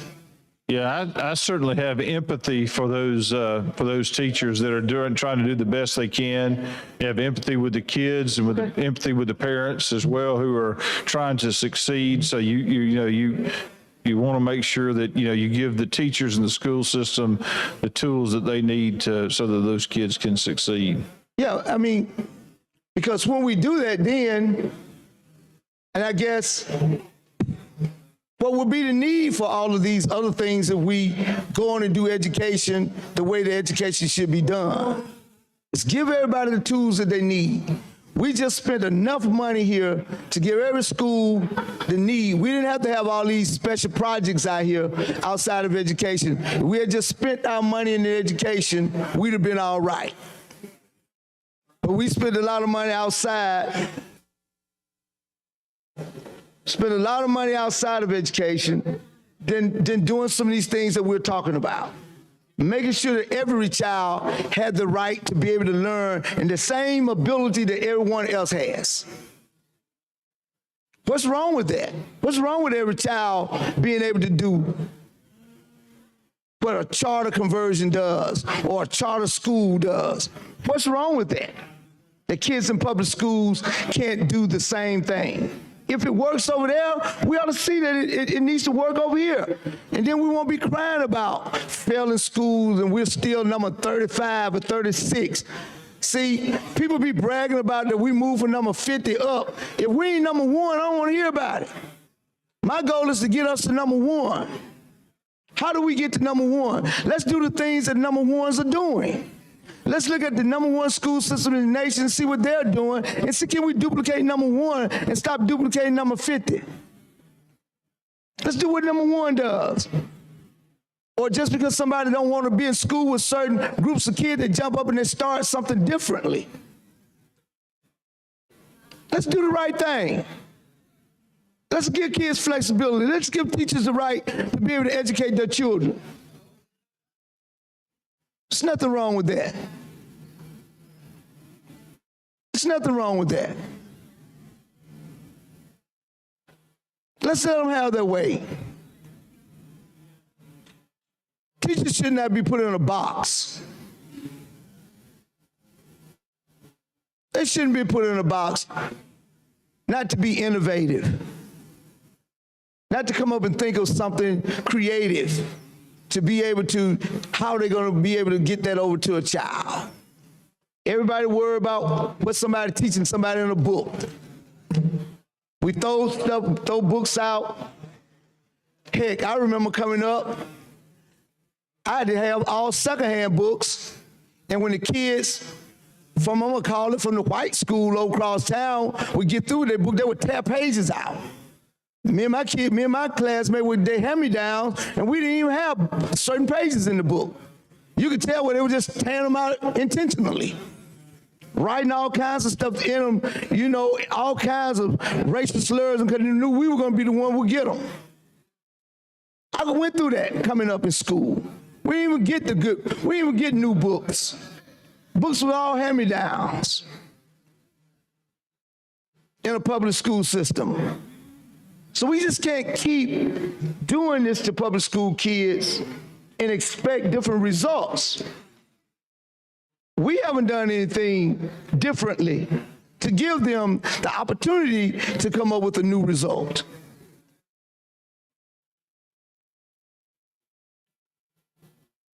We don't want to fully fund it because we worry about a workforce center over here or some new park or something where kids still not getting everything they need in the public schools. So public school education is the common denominator here. It is the common denominator because every charter don't have to take every child. Every private school doesn't have to take every child. But every public school got to make a seat for them. Got to make a seat for them somewhere. If they had to put them in the gym, you know, and that's the kind of thing that I'm talking about. Well, let me address that every child in a seat, because that was an interesting portion about this bill, is that it does allow for the enrollment preference based on geographic boundaries, and let me explain that. Some public charters like I3 Academy in Birmingham, Woodlawn neighborhood are a part of a neighborhood or community improvement effort, want to serve neighborhood schools, and this allows boundaries to be set in circumstances, only in circumstances where the school intends to serve a student population that is a majority at risk as defined under current law. And that at risk is a student who has an economic or academic disadvantage that requires special services and assistance to succeed in educational programs. That definition goes on, but you can see under this bill that a charter school by and large, I think prior to this would allow for a geographic boundary so that we could serve at-risk kids in that particular area. And it has to be a majority of at-risk kids before that. So you couldn't go to, say, a Mountain Brook and say, hey, we want to set up unless there were at-risk kids there, but you couldn't go and just carve off an area of a map to say, hey, we want to set up our own school, a charter school over here. Yeah, but I hear that, and you're helping me make my argument that you're right. They're only getting certain kids and a certain number of them. Okay, but public school will have to take them all, whether they in that category or whatever category. Well, keep in mind, you know, because I always have to tell myself this, is that charters are public. Well, So still, I can't- mean, you know, a tradition, let me use the word traditional public schools then, okay? Can I use that to make a distinction between That's good. That's- you and our conversation here? Right. Mr. President, I'd like to yield my time to Senator Smitherman. All right, Senator Smithman. Thank you, Mr. President. Senator, you reminded me that I think I might have moved favorable report or something on this, but I just quickly, because I know that procedurally that our leader has some other things he's got to do in here, so I won't be long. But tell me, what we doing in this bill? So I'm gonna hit the high points, and I'll go back and expand on any of that or elaborate if anything that You can just hit the high points. I think I'm gonna be all right. allows public charters to set an enrollment preference based on geographic boundaries, and that's what I was just talking to Senator Singleton about. Those geographic boundaries are only in areas where they are at-risk kids, 50% or more. I understand. So we're not carving out, you know, the kids that don't have any learning deficiencies that are excelling. That allows the charter school to target a geographic area for at-risk kids. I got you. Okay. Like I-3 Academy in Birmingham, Woodlawn neighborhood. Removes the State Board of Education from the appointment process. We had an amendment by Senator Singleton just a minute ago that added two. Did we more pass appointments. it? We did. That Okay, we've I was already over there adopted talking. that. Okay. That currently the board is at 11, so that would expand that to 13. Okay. As you know, the process now for those appointees would be that I believe it's the governor, lieutenant governor, majority leader, speaker, have two names to send over, and then the state board picks out of one or two of those names. Well, there have been times when the vacancy has not been filled, it's my understanding. So this would allow for a direct appointment pursuant to Senator Singleton's amendment that we've adopted, would allow for the minority leader in the House, minority leader in the Senate to have a direct appointment to those things. So they don't go through confirmation? They would not go through confirmations. Okay, go ahead. Next thing is it extends the commission's appointment term from 2 years to 4 years. Thought that was important from the standpoint, you know, this is my 5th term here, and quite honestly, and I hate to admit it, the first term and maybe even into the second term, I didn't know what day it was sometimes. I'll be honest with you. Sometimes I still don't know what day it is, okay? But it does take a while to get acclimated to understand from a historical perspective, you know, what's happened. So it takes a while to learn. So it expands that from those appointments from 2 years to 4 years. Okay. It allows the commission to hire staff because this commission would be focused solely on charter schools, and so it allows some staff to be utilized in that process. It requires that any authorizer to go through an annual training. And why is that important? Because we want those authorizers to make sure that they're just not going through the motions. We want them to be involved in the process. We want them to understand the benefits and hopefully excel in that. It requires local school boards to apply. So why is that different? So under the current law, it's register rather than apply. I got So you register, just putting your name on a register. Applying, to me, implies that there is an interest there. We want to apply. We want to get involved in this, and we believe that as an authorizer, that's a beneficial part to it. Reinforces the appeals process. There's a de novo review. You know, de novo review on its own merits.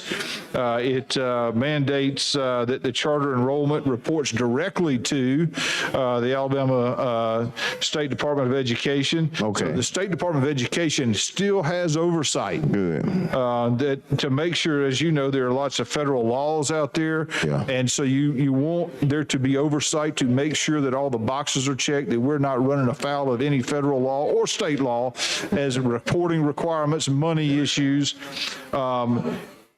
we talked about this a little bit when you were off the floor. There are only 13 charter schools in the state. 3 of those 13 are conversion charters within the Montgomery Public School System. Okay. In your district. Doing very well. I think, quite honestly, may be a saving grace for the Montgomery Public School System. The bad part about those conversions is that those, and by the way, they were not cherry picked. These were kids who were in the same kids in the same building that were on the bottom of the failing school list. And they have shown improvement. Second year for the first elementary school, first year for the other elementary school, and then the junior high is the first year also. So there is a clarification that those kids at those 3 conversion charter schools will receive the same funding per pupil that other kids in the same system are receiving. Okay. Very much imperative, because currently, unfortunately, those kids in those schools are receiving less dollar for dollar funding than the other kids in the system, or that they even did before they became a part of that conversion. Okay. And then finally,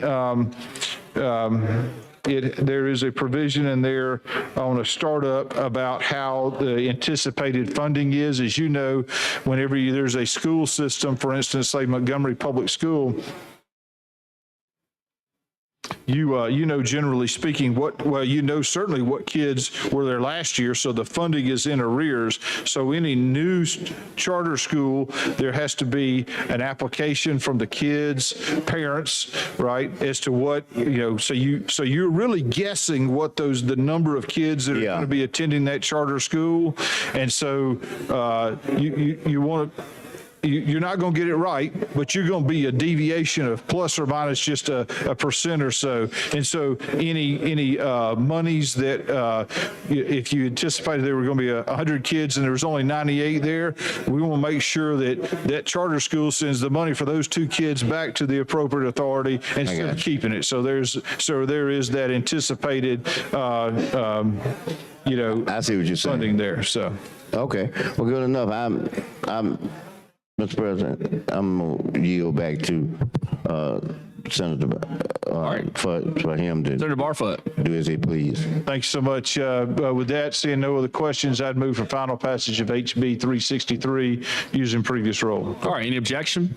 Hearing none, so ordered. Mr. Albritton. Mr. Williams. He put it in it. What? Yeah, sorry about that. We'd already called the roll for 35 ayes, 0 nays. House Bill 363 passes. All right, Senator.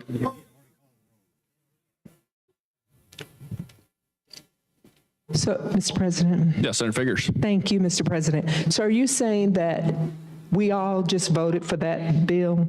Yeah, so when he asked any objection, I Okay, didn't well, hear anything. having voted on the prevailing side, I'd like to reconsider House Bill, what was it? 363, Mr. President, and recall the vote. All right, all those in favor say aye. Aye. Any opposed? All right. Thank you, Mr. Secretary, President. call House Bill 363. On page 35 of the calendar, House Bill 363 by Representative Collins regarding the Alabama School Choice and Student Opportunity Act. All right, Senator Barfoot. I move for final passage using the long roll. All right, Secretary, call the long roll. Mr. Albritton. Mr. Allen. Mr. Barfoot. Mr. Beasley. Mr. Bell. Mr. Butler. Mr. Carnley. Mr. Chambliss. Mr. Chastain. Ms. Coleman. Ms. Coleman Madison. Mr. Elliott. Ms. Figures. Mr. Gavan. Mr. Gudger. Mr. Hatcher. Mr. Hovey.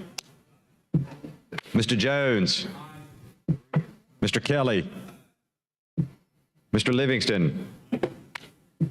Mr. Melson. Mr. Orr. Mr. Price. Mr. Reed, Mr. Roberts, Mr. Schofield, Mr. Sessions, Mr. Shelnut, Mr. Singleton. No. Mr. Smitherman, Mr. Stewart, Mr. Stutz, Mr. Wagner, Ms. Weaver, Mr. Williams.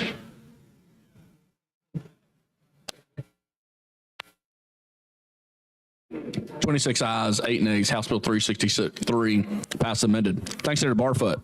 Mr. President. Senator Reed. Thank you, Mr. President. Mr. President, we've got a number of House messages, and I'm going to go through this list of senators so that you are aware. If you need to speak on your legislation, then approach the mic, and I'm sure that the President will recognize you. If not, I'm going to move through with these concurrences. And let me ask the desk on a point of order on the last roll that we had. There were no votes on that roll, correct? Okay. Well, then we'll go with a new roll. So, Mr. President, I'd like to take House messages. All right, Secretary, call the first House message. Message from the House, Mr. President. The House of Representatives has amended as therein shown and as amended has passed the following Senate bill and returned same herewith to the Senate. Senate Bill number 71 relating to counties and municipalities. Signed, John Treadwell, Clerk. Mr. President. Senator Reed. Senator Williams is the sponsor here, and he's asked that we concur. So that's the motion using the long roll. All right. Secretary, call the long roll.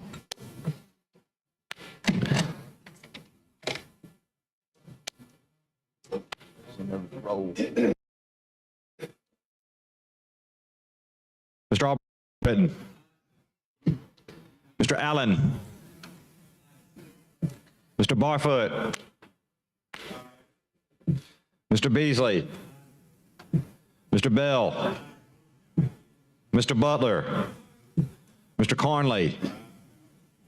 Mr. Chambliss. Mr. Chastain. Ms. Coleman.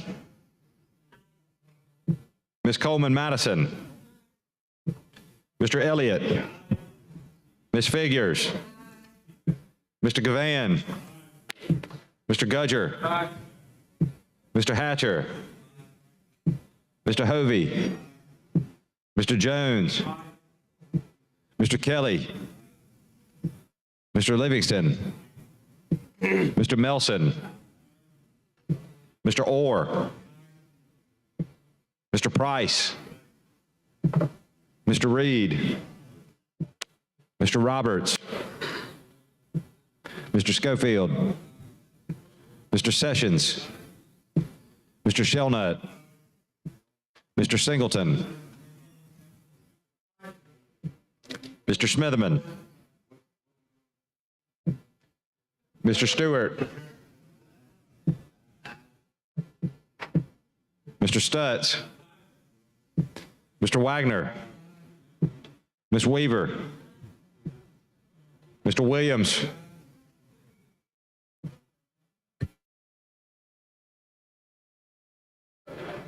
$34 ayes, 0 nays. The Senate concurs on Senate Bill 71. Secretary, call the next House message.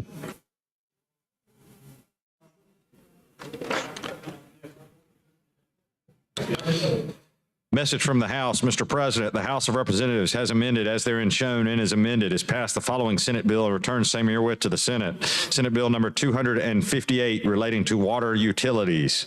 Signed, John Treadwell, Clerk. Mr. President. Senator Reed. Make a motion that we concur using previous roll without objection. All right. Any objection? Hearing none, so ordered. Mr. Albritton. Mr. Williams. 34 ayes, 0 nays. Senate Bill 258. The Senate concurs. Secretary, call the next House message.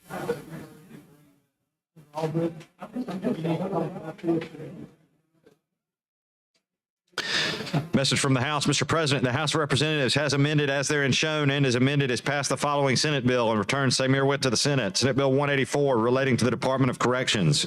Signed, John Treadwell, Clerk. Mr. President, Senator Reed. Mr. President, I'd move for concurrence using previous roll. All right, any objection? Hearing none, so ordered. Mr. Albritton. Mr. Williams. 34 ayes, 0 nays. The Senate concurs on Senate Bill 184. Secretary, call the next House message.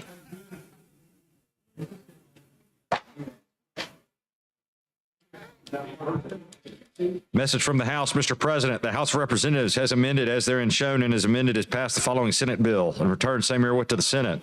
Senate Bill 192 relating to the use of industrial access roads and bridges. Signed, John Treadwell, Clerk. Mr. President, Senator Reed. Mr. President, this is Senator Albritton's legislation. He's asked that we concur, so I make a motion to concur using the previous roll. All right, any objection? Hearing none, so ordered. Mr. Albritton. Mr. Williams. 34 ayes, 0 nays. The Senate concurs on Senate Bill 192. Secretary, call the next House message.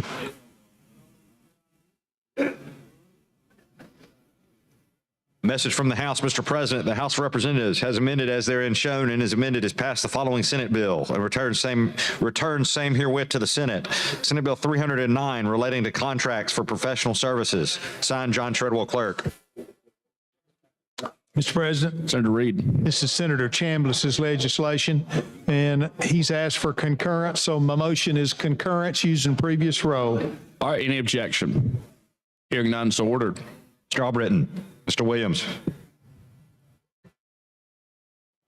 34 ayes, 0 nays. The Senate concurs on Senate Bill 309. Secretary, call the next House message.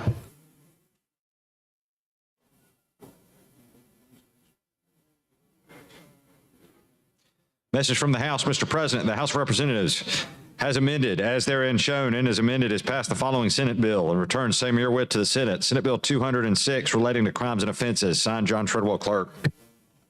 Mr. President, Senator Reed. this is also Senator Chambliss's legislation. Asked for concurrence. My motion is concurrence using previous roll. All right, any objection? Hearing none, so ordered. Mr. Albritton. Mr. Williams. 34 ayes, 0 nays. The Senate concurs on Senate Bill 206. Secretary, call the next House message.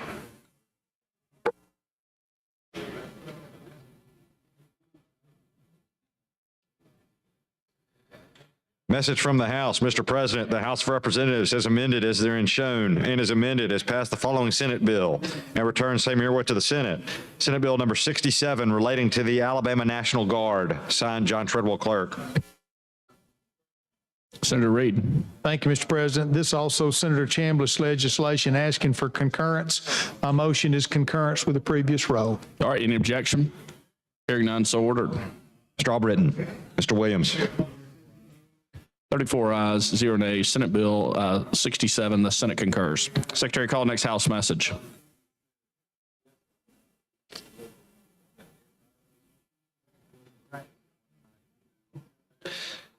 Message from the House, Mr. President. The House of Representatives has amended as therein shown and is amended as passed the following Senate bill and returns same herewith to the Senate. Senate Bill number 224 relating to crimes and offenses. Signed, John Treadwell, Clerk. Mr. President. Senator Reed. Mr. President, this legislation is Senator Figure's legislation, and I don't think she has any comments required. So with that, my motion would be concurrence using the previous roll. All right, any objection? Hearing none, so ordered. Mr. Albritton. Mr. Williams. 34 ayes, 0 nays. The Senate concurs on Senate Bill 224. Secretary, call the next House message.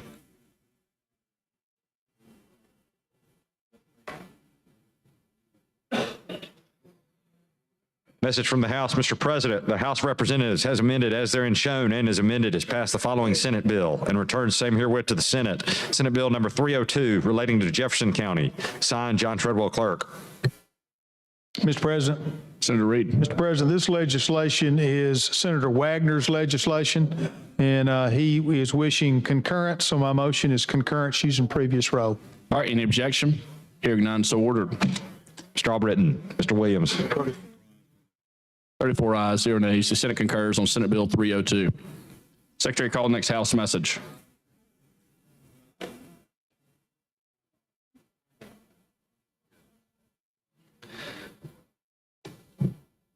Message from the House, Mr. President. The House of Representatives has amended as therein shown and is amended as passed the following Senate bill and returned same herewith to the Senate. Senate Bill number 103 relating to the State Ethics Commission. Signed, John Treadwell, Clerk. Mr. President. Senator Reed. Mr. President, this legislation is Senator Orr's legislation, and he has asked for non-concurrence and to go to conference. So my motion is non-concur, go to conference using previous row. All right, any objection? Hearing none, so ordered. Mr. Albritton. Mr. Williams. 34 ayes, 0 nays. The Senate non-concurs and goes to conference on Senate Bill 103. The conferees will be Senator Orr, Senator Barfoot, Senator Smitherman. Secretary, call the next House message.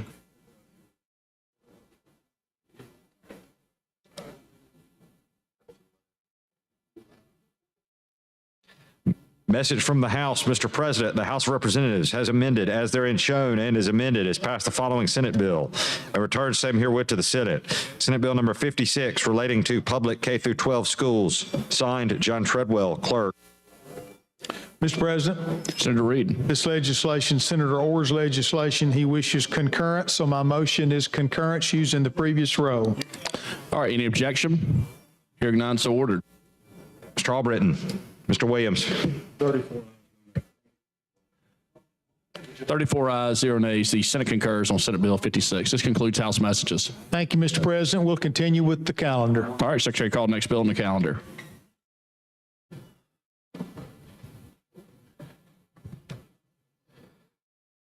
Page 45 of the calendar, House Bill number 129 by Representative Paschal relating to funeral services. Mr. President. Senator, you're recognized.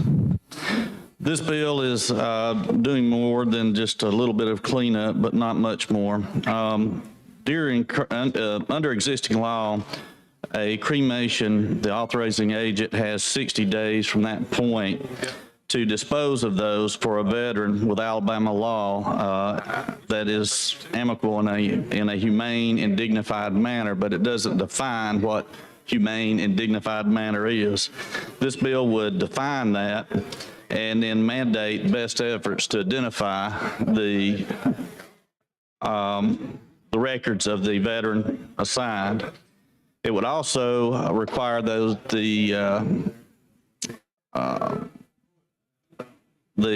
crematorium or the funeral establishment to maintain records for up to 5 years, and also for the remains to have listed if they are eligible to be in a state or national cemetery, veteran cemetery, for those remains to be put in that, and those information shared on the national register as well as the state register.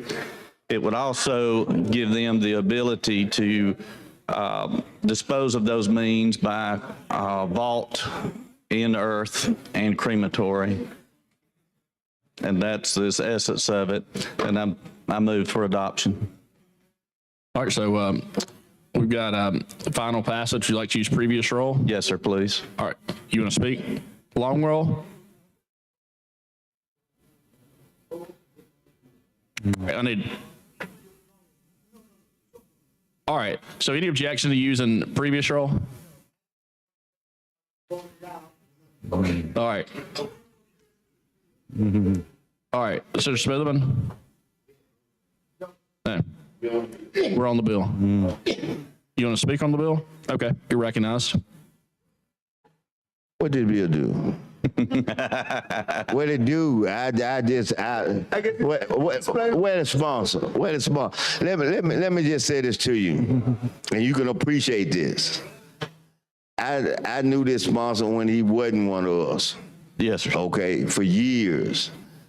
And there have been some things that have been good, and been some that have been kind of controversial.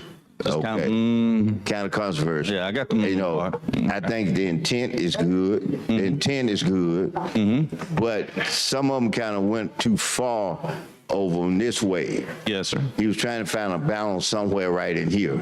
So you can see I'm trying to give him the benefit of the doubt. I appreciate that. You're a gentleman and a scholar well beyond your years. You know, but he's had one or two that's gone. That's why they didn't become law. That's that right. They were gone so far to the other stream. You know, and so I'm trying to figure out, is this one that's going so far to the other extreme that, you know, and see, I you know, being in the arena, that arena, you know, among the different things that in my years of practicing, I practiced that area. Yes, sir. And so I know that where he's coming from, but sometimes we go so far to the other side that we are really causing harm over there. Yes, sir. Just like, hey, I want to say this. Then you may not picture it because you wasn't here, but it's some folks sitting out there know that when a certain person who was a senator brought certain legislation trying to go to an extreme, that they took all us out with the extreme. That, you know, I won't call no names, but I just said that. And some of them looking at me doing like this, they know what I'm saying. So I'm saying in this bill, can you tell me what this bill does? I can, and I greatly appreciate your support for our veterans on this bill. And so to expand it just a little simpler, right now, when you come into someone handling funeral processions for a veteran after cremation, they have to dispose of them in a way that's dignified and humane, but it does not define what that means. And so what this does is it also defines what that is. So it takes it a step further. And say, for example, our veterans, which if you've had a lost veteran and didn't know where their whereabouts was, and find out, 2 or 3 years later, and then you went to a funeral home and they didn't keep any records on where that they may have disposed or cremated that veteran. So this would require them to keep records so a family member could come back up to 5 years later and find out where they interned that individual. It also puts an additional burden on the funeral home that if they're applicable for a state or national cemetery, a veteran cemetery, for them to be interned in those. And if not, they can be interned in earth, a mausoleum, or whatever the case may be. It also gives them the authority to go well beyond that and give that information to the state and national veterans association so loved ones can always find their members after that time. And that's essentially what it does, sir. Thank you for giving me such a thorough, enlightenment of what this bill does. Yes, sir. And I think this is one that let me put it like this. Based on what you heard me say earlier. Yes, sir. I think he came a little closer to getting it right this time. We appreciate your support. Yeah, I think he did on this one right here, and I'll say that to you.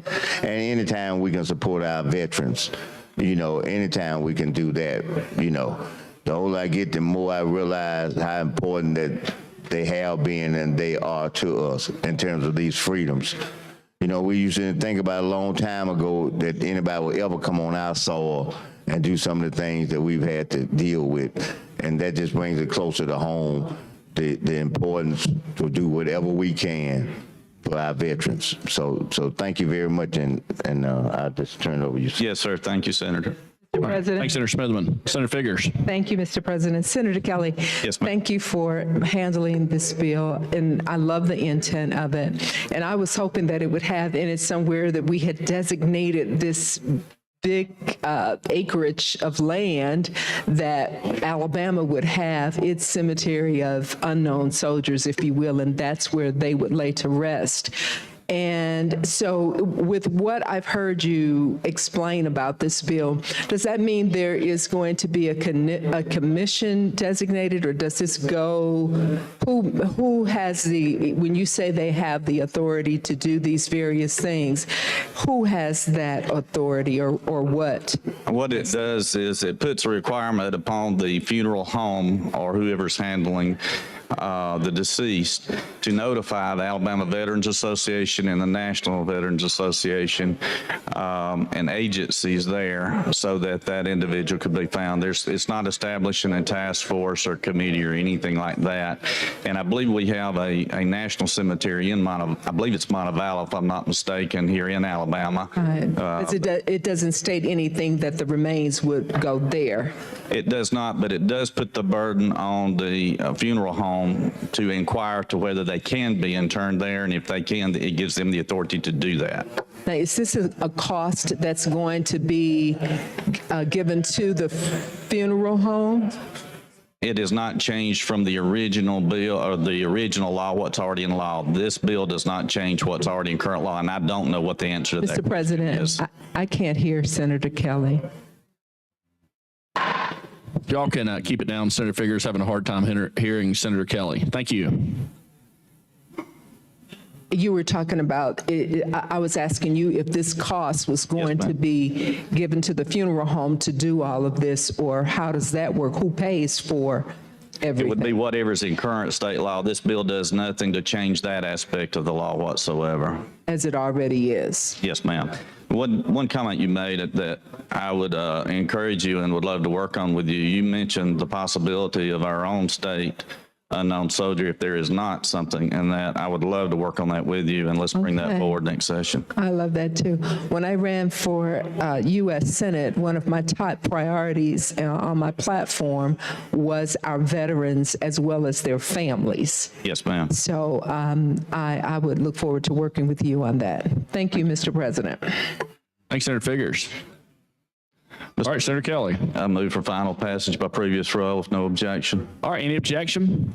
Hearing none, so ordered. Thank you, Mr. Albritton. Mr. Williams. 34 ayes, 0 nays. House Bill 129 passes. Thanks, Senator Kelly. Mr. President. All right, Secretary, call the next bill.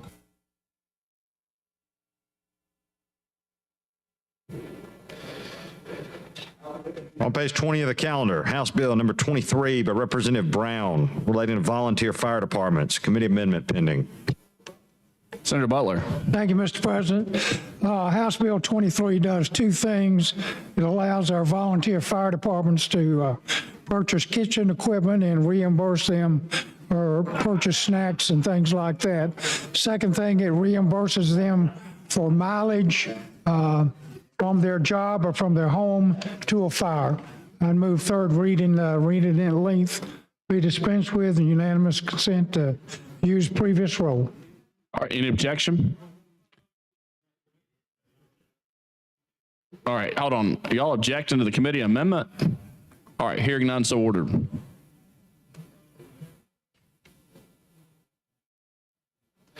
Mr. Albritton. Amendment. Mr. Williams. All right, 34 ayes, 0 nays. The committee amendment's adopted. All right, Senator Butler. I move third reading, previous rule, Mr. President. All right.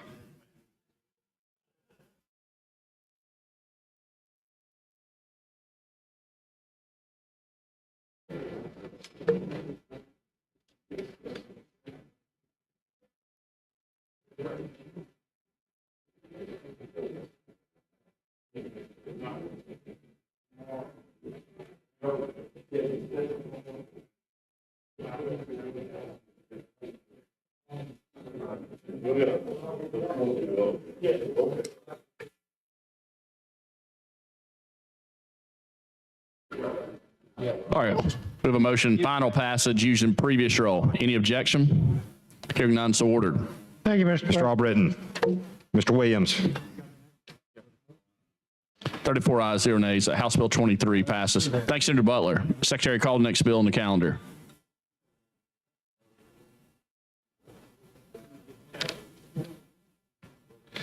On page 26 of the calendar, House Bill number 110 by Representative Moore relating to the Board of Physical Therapy. Senator Albritton. We passed this bill already. The Senate version is the same thing as allowing physical therapists to have a reciprocity in the state of Alabama. And with that, I'd move for final passage using previous rule without objection. All right, any objection? Hearing none, so ordered. Mr. Albritton. Mr. Williams. 34 ayes, 0 nays. House Bill 110 passes. Thanks, Senator Albright. Thank you. Secretary called next bill on the calendar.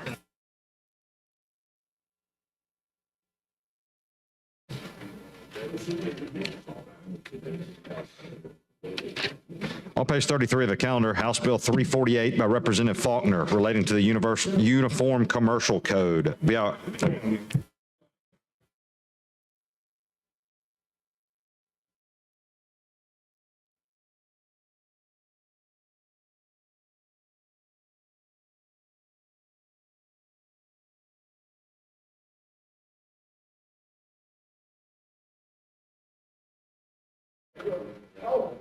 All right, Senator Smitherman.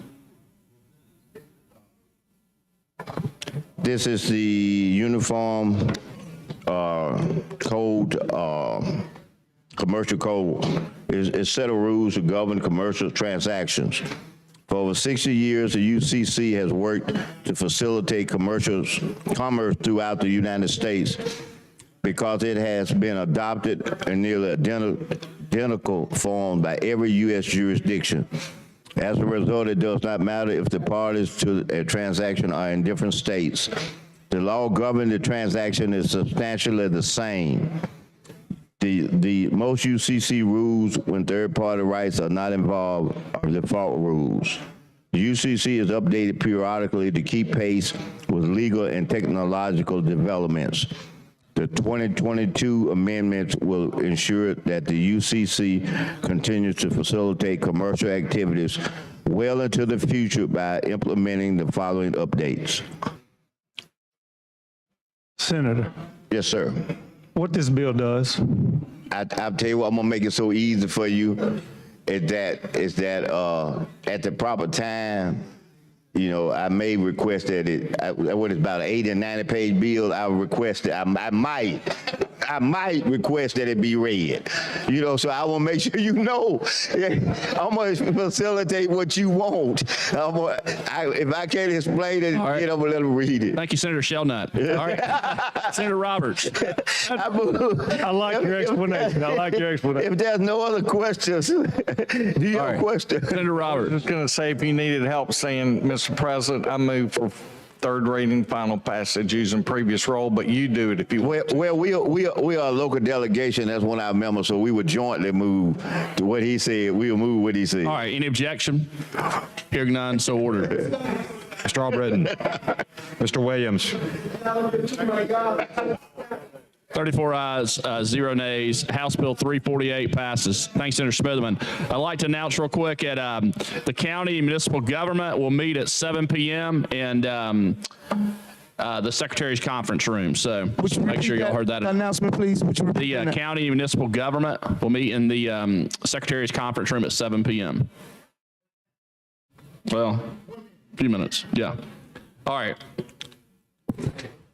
Thank you. Senator Weaver. SB. Oh, I'm sorry. Hold on. We got to call the next bill. Secretary, call the next bill. On page 13 of the calendar, House Bill 76 by Representative Simpson relating to crimes and offenses. Senator Weaver. So SB 76 adds grandparents, step-grandparents, grandchildren, and step-grandchildren to the existing list of family members that can be victims of domestic violence. And if there are no questions, I'd like to move for final passage used in previous role with no objection. All right. How do they get linked when you say domestic violence? So right now, you can have a current or former spouse, a parent or step-parent, a child or stepchild, and any person whom the defendant has a child in common with, any present household member, any person who has had a dating relationship with the defendant. But, you know, in times where families often live now with a grandparent or grandchildren are there, I just think it's important to take care of our senior population and add them to the existing list of people who can be victims of domestic violence. All right.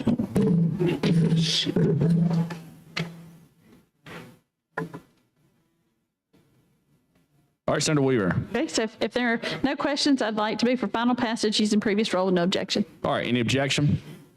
Hearing none, so ordered. Mr. Albritton. Mr. Williams. Thank you. 34 ayes, 0 nays. House Bill 76 passes. Thanks, Senator Weaver. Secretary, call the Senator Reed. You want me to call another bill or? Mr. Leader, take a moment of personal privilege on that topic that you wanted to talk about. You know, that topic that you wanted to talk about? All right. Senator Singleton, Yes. you're recognized for a point of personal privilege. Okay, yeah. All right.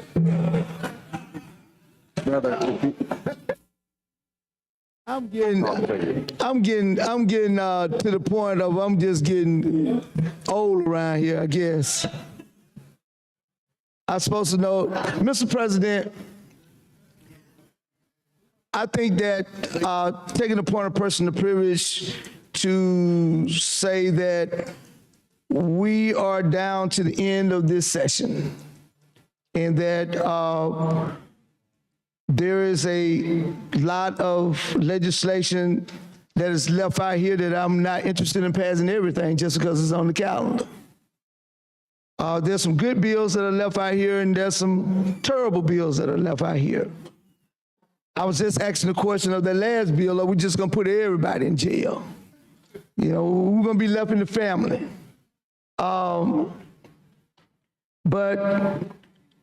And I don't know whether we'll get through the rest of this calendar or not tonight, but I think that we are working on it and so that we can help get some things done. I know that there's a bill on here. I'm still not clear about this whole Easter Day thing. And maybe because, if I think about it, maybe because you may have Good Friday and everybody's off of work on Good Friday, then the election will be that Tuesday. Maybe that will stop the clerks from being able to get everything together on Good Friday. Maybe I answer my own question. Great job, Mr. Leader. Thank you very much. I'm finished with my point of personal privilege. Thank you for your thoughts, Senator Singleton. All right. Mr. Pro Tem. Thank you, Mr. President. Well, ladies and gentlemen, we're going to move to another location, wherever that is of your choosing. At this moment, we're going to be leaving this chamber. I appreciate your hard work today. We've done a lot, had a lot of good information, a lot of good work done. So with that, Mr. President, we've got a lot more to be done tomorrow. I'm going to ask that the journal be open for House messages and that we stand adjourned until tomorrow at 10:30 a.m. All right, you heard the motion. All those in favor say aye. Aye. Any opposed? We stand adjourned.